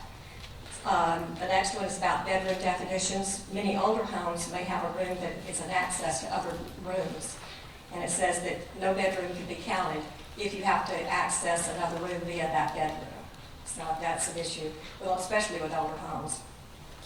And then another one regarding occupancy is, and the bedrooms, is the definition is too restrictive as some dens, family rooms, and sunrooms may contain sleeping areas, especially if there are children. This was brought up earlier, so I won't elaborate on that. But a lot of dens, sunrooms are made into bedrooms, even for permanent residents and for families that live there. So I think that one needs to be revisited and deleted. And in section 344411C1, we need to have the age of the person that is counted as a person or occupant, and do infants and children count in this. We need some age restriction because otherwise a family that had, as mentioned earlier, that a couple with 3 children came to visit, you know, that's all, they count as 5 people. They may have small children, so that needs to be addressed. And the same thing with the parking. In the parking restrictions, we need to identify who is an occupant to count on that. Because again, do infants and children count as occupants for cars and parking? As far as the parking, many homeowners and long-term tenants do not have enough parking and may depend on the streets for parking and lawns for parking, as was mentioned earlier. This is a discriminatory type ordinance, I think that we need to revisit or try to correct. And then section 34-411, it may be difficult to have properties inspected in a timely manner as there are limited personnel to do this. A better solution than is to have the applicant submit an affidavit saying the property is in compliance. These inspections can then be done as the time allows or as if there is a complaint received. This would not prevent the owner from renting in the meantime, especially if they have reservations already booked. And I know we've got the vested thing, but we're talking about people are coming in to register from the beginning. Another one is depending on if you get a violation cited or the property's not in compliance. It may take more than 30 days to comply, and it says you've got 30 days to make it correct. But a lot of these older houses, you've got other issues that may take longer than 30 days. The next one, one other quick one, the fire sprinkler and the note that you have to have evacuation route. A lot of these townhomes do not have, if they're 3 stories, there's only one stairwell usually, and it's near the bedrooms, near the living area, so this is unnecessary. This refers more to hotels and condominiums where you have multiple units, so that is not a necessary thing for this. And in summary, I think this ordinance you've made a lot of improvements on it. It's much better than it was, but I still don't think that we need it because we already have rules in place that address the issues that we're experiencing, like the noise, the parking, and the garbage and safety. So thank you for your time. Thank you, Janelle. I don't have any more speaker cards. Is there anyone else that wishes to speak in favor or in opposition to the application? All right, the public portion of the meeting is now closed. Ms. May, would you like to address some of what we've heard?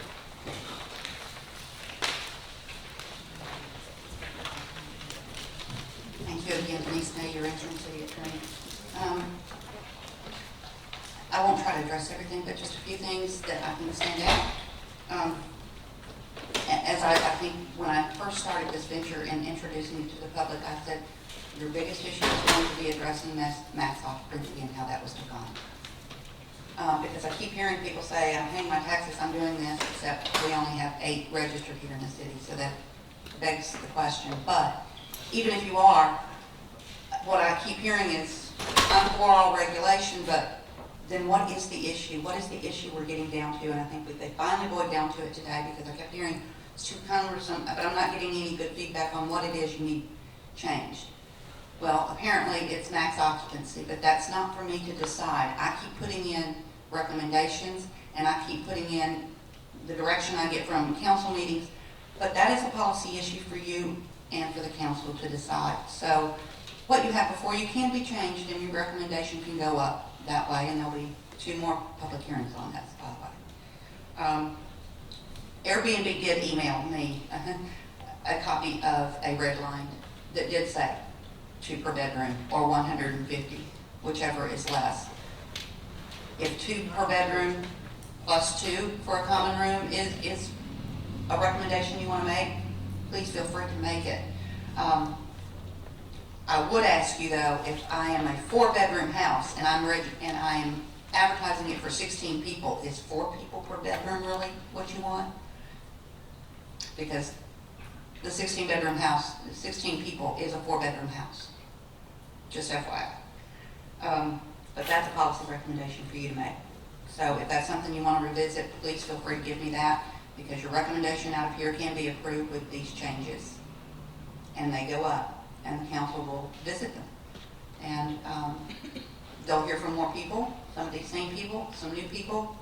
But that was one of the big things that I always said was going to be your hard part here, is to define from a policy perspective what makes sense for max occupancy.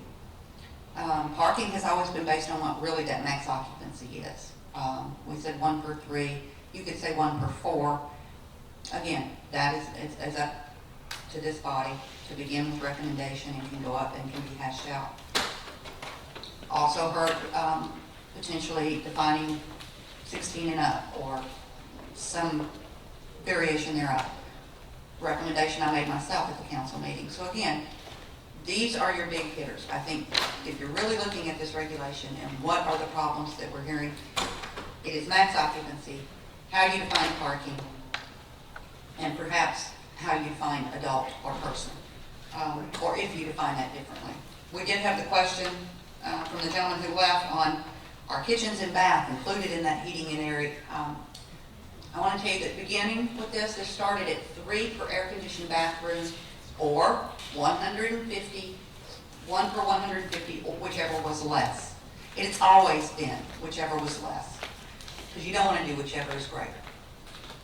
That opens yourself up to a 4,000 square foot house that really isn't all that. Now you've got 150, now you're putting in 20 people.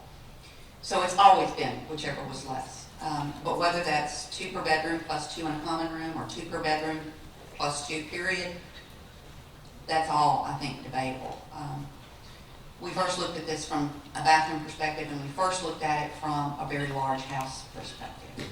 Would it be unreasonable to have something along the lines of 2 per bedroom plus 2, or the 150 square feet, whichever's, okay. That's an obviously great recommendation to go up and be discussed.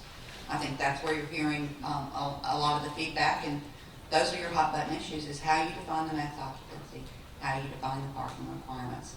That's where the impact really is, because everything else, there was mention as to the sprinkling, and I just want to address that for the last time, hopefully, but it won't be.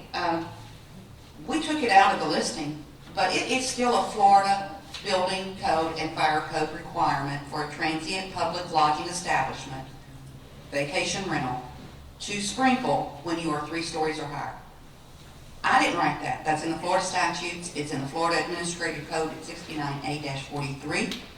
It is in the Florida Building Code, and I'll give you the exact section in case everybody wants to go look it up, but you're already supposed to be in compliance with this. Florida Building Code 2016, Building 6th Edition, Section 461-1. It put it in the 2017 edition to say, if you are a transient public lodging establishment, you are 3 stories or higher, you must be sprinkled. These are not the city's requirements. These are the state's requirements. If you're a 3-story vacation rental, you must comply. Now, that's some of the feedback that I've gotten is you don't get to apply the Florida Convention Code. You don't get to apply the Florida Building Code to us. We're a residential use, not if you're a vacation rental. If you're a vacation rental, under state law, you're a transient public lodging establishment. And under state law, you are subject to different requirements for the Florida Fire Prevention Code and Florida Building Code. I'm not changing the code for them or to do anything to them. That is the law as it stands. If you're a vacation rental, and you're a vacation rental under the law, whether we pass this or not. All this does is make them register with us so that we know they exist and where they exist. But as it stands today, if you are a vacation rental, you are a vacation rental if you are renting that property more than 3 times a year for less than 30 days, period. That's state law. That's not my law. If you are a vacation rental, you are subject to the Florida Fire Prevention Code at 509.215, which states you have to be sprinkled if you're 3 stories or higher. You are also subject to the Florida Building Code 461.1 of the 2017 edition, which states if you're a transient public lodging establishment, you must be sprinkled if you're 3 stories or higher. So, again, that's not something we could take out of state law. You heard, yeah, we're a business here. I think at least you're getting some acknowledgement that it is a business. We know it's a business. What we have here is a zoning preemption law written by the state, first in 2011, which was really bad. In 2014, it opened the door just a little, but just a very little. We cannot prohibit them in our zoning districts anywhere. We cannot regulate their frequency or frequency of use. What you can do is ask them to come into compliance and to know who they are. Last thing I want to say, and then I'm going to let you ask any questions you'd like. Legal vacation rentals are already supposed to be paying all of their sales tax, bed tax, county and city business tax receipts, not just property taxes. That doesn't cover it. So nothing should be new here.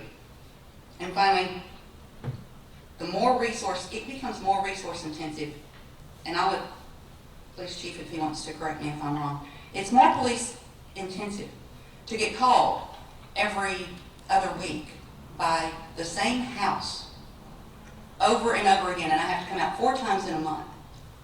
But I can't do anything else about it except try to keep up with a transient who's moving. It's a different person the next week, and a different person the next week, and a different person the next week. So it's more resource intensive on our officers to have to go out to the same house 4 times in a month because there are 4 different transients there, versus being able to at least show the pattern, bring it back, and now we have 162 authority to go after the owners because they can't get to the owner.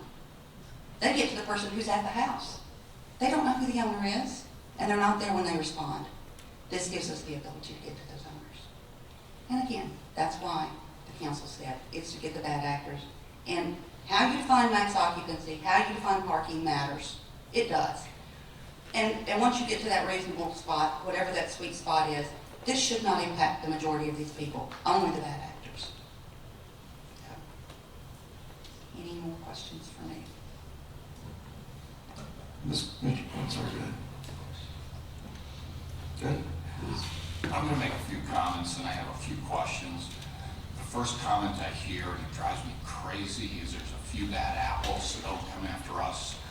I took 2 hours of opioid education because of a few bad actors. I take medical errors every 2 years because a surgeon in Tampa 20 years ago cut off the wrong leg. If we're involved with the public, we have a duty to do what's right for everybody.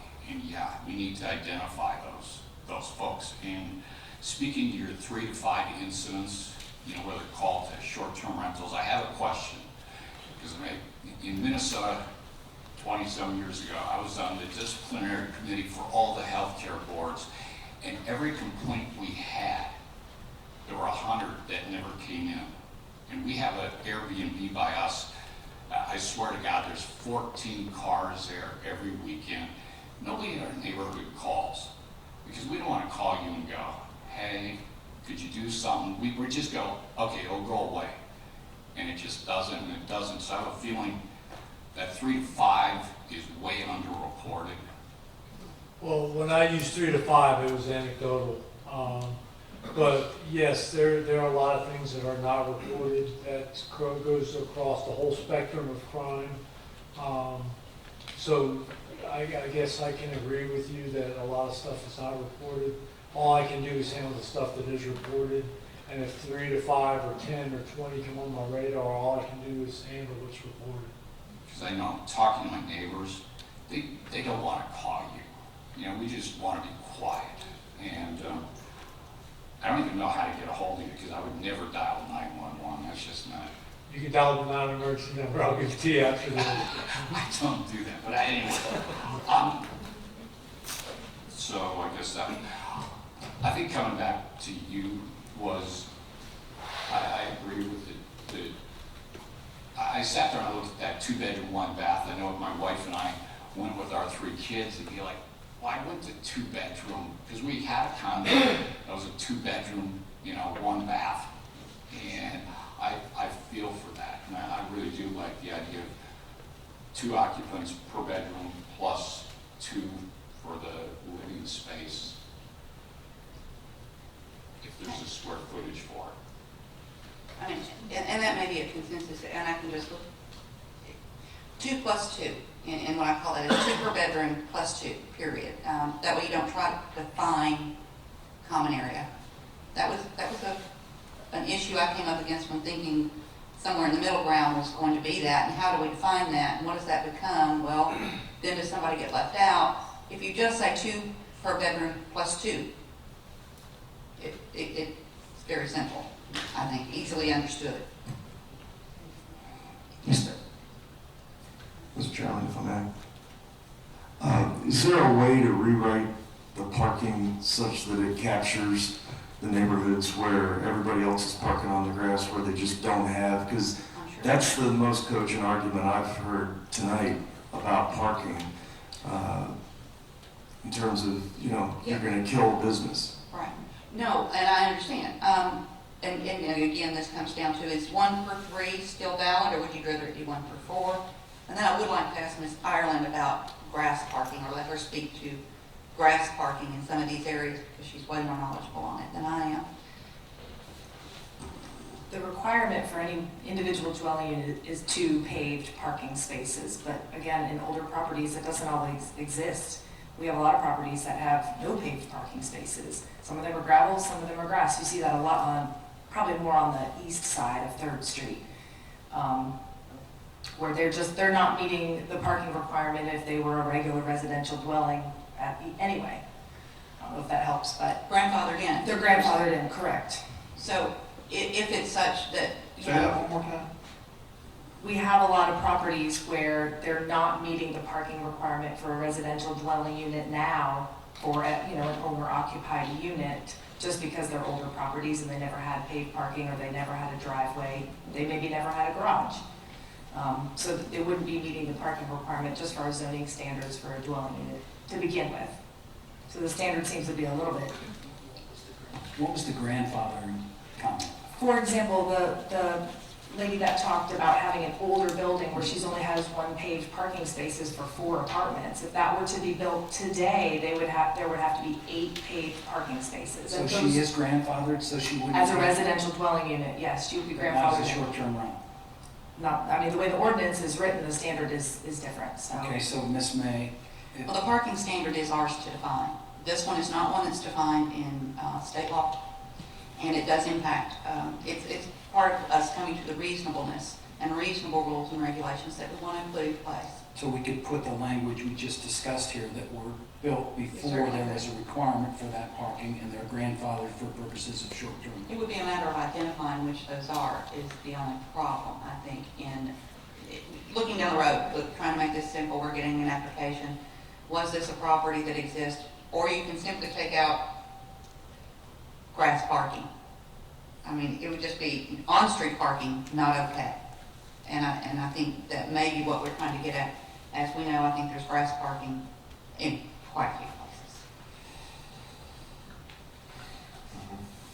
I know there is across from me. And so it's, you know, again, I'm just trying to get to the reasonable rules, and I think that's your policy decision to make as to what you think that might be.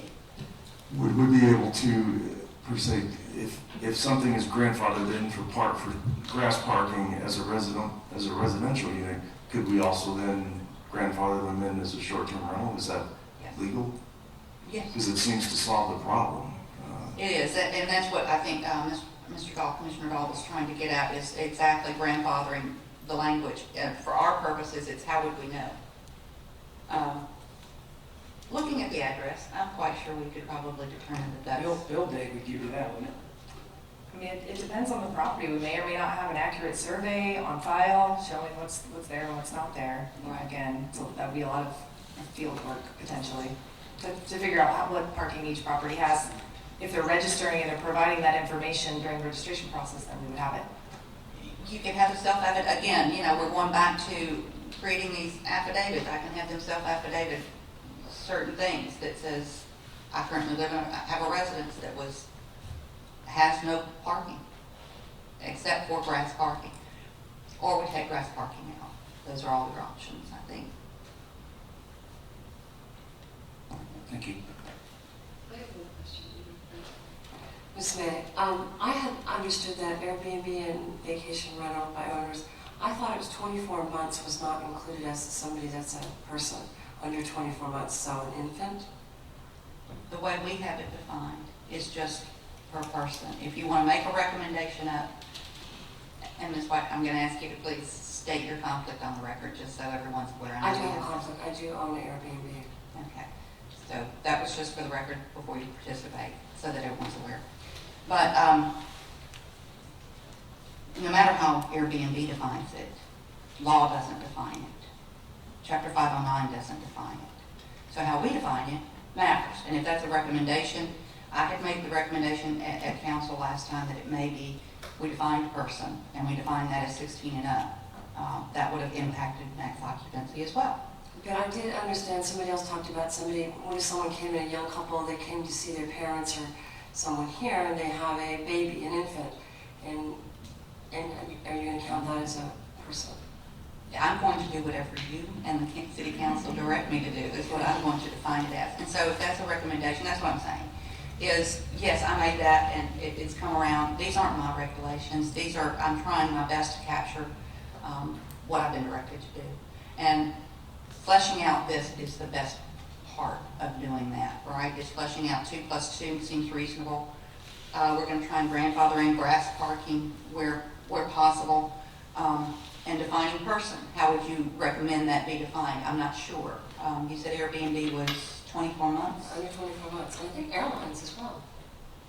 I'm not sure. I don't have maybe. That's certainly a recommendation, again, of this, is that we define person for purposes of max occupancy as over 24 months. Thank you. That's something that can be done.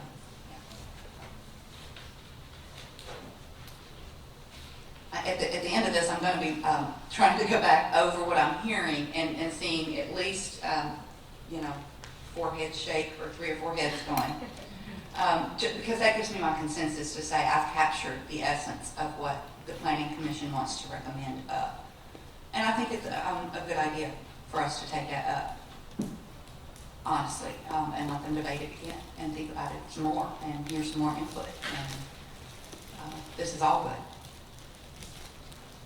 Mr. Chairman, what if we were to just make a recommendation for an age on the person, grandfathering in the grass parking and 2 + 2 on the occupancy and move on from there? Is that something the committee could deal with?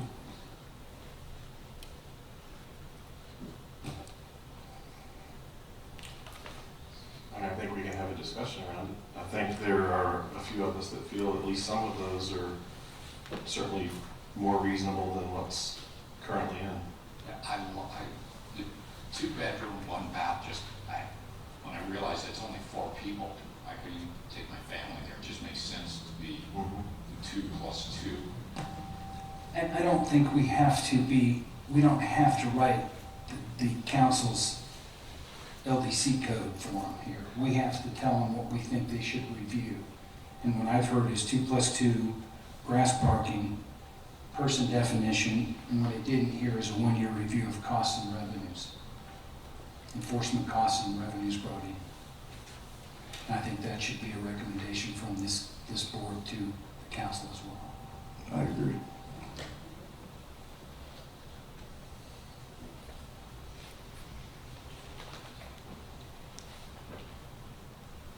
If I could just clarify, are we talking about, we keep using the language grandfather with grass parking, or are we saying the grass parking should simply be struck? Because there's lots of folks who park all over the grass now. Are we making that distinction that it's about paved spaces? We're grandfathering away from the requirement of paved spaces? Or are we saying that we're treating the short-term rentals the same way we treat other folks? And maybe this is a question for Ms. Ireland. I park vehicles on the grass, that because I have more vehicles than just the 2 that would otherwise go into my older home. We're not really able to quantify necessarily how much parking would be available. It's just grass. We can quantify how many spaces are available when it's paved. So that's kind of a hard thing to do, is say they have enough if they have so much grass, you know what I mean? But just saying that grass parking would be permitted, like you said, scratching that out might solve that. Making that recommendation to council to just remove that altogether. If I may, that just seems more practical to me. Since we're talking about how we're going to do this, I think the proper way for this board to address the council is to tell them we would like them to review occupancy with our preference to grass, so that it's equitable to both the short-term rentals and the rest of the public. Person review, so that it's equitable to the quiet enjoyment of the neighborhood by the current residential property owners and the business people that are doing commercial business in residential properties, next to residential properties, and that we have a one-year cost and revenue review, recommend those to the, and it's recommended anyway, no matter what we say. It's a recommendation. So I'm willing to put that forward if we're ready for a motion. Do you need a second? So you're saying put that forward as a recommendation for approval with those, Yes, approval with these. Approval with then requesting the council to review these that were discussed here for fairness and equity to all of the parties involved. so are you recommending those changes, or are you just recommending they review those? Review and change is appropriate for fairness and equity. I would say review and change, Okay. not just review, because otherwise they could just. Are we pass ready it for a as it motion? is. Well, I move we approve the provided ordinance with the following recommendations and changes for fairness and probity to the council. One, look at the 2+2 occupancy recommendation provided by the city attorney and discussed here. 2, review grass parking based on the testimony we heard here tonight to ensure that the short-term rentals are treated fairly with parking, and there's no damage to the residential owners near those properties. 3, that they review the definition of a person based on the business case analysis these commercial people put forward tonight. And finally, at the end of 1 year after the passage of this amended LDC code, that there is a cost and revenue analysis done so that we know what the taxpayers are covering and what the commercial interests are covering as far as the expenses of these regulations and enforcement. I'll second that for you. All right, I have a motion and a second. Roll call vote, please. David Dahl, Yes. Martin Moore, Yes. John Scott Walker, Yes. Bill Span, Yes. Greg Sutton, Yes. Thank you very much.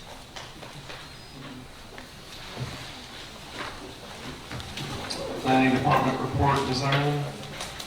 Next meeting is August 12th with, as of now, just the 2 cases that we deferred from this evening. Please let me know if you are unable to attend, and thank you for your time. You had on the agenda that there was a meeting tentatively scheduled. Is there already nothing before that? No, there was already no new applications.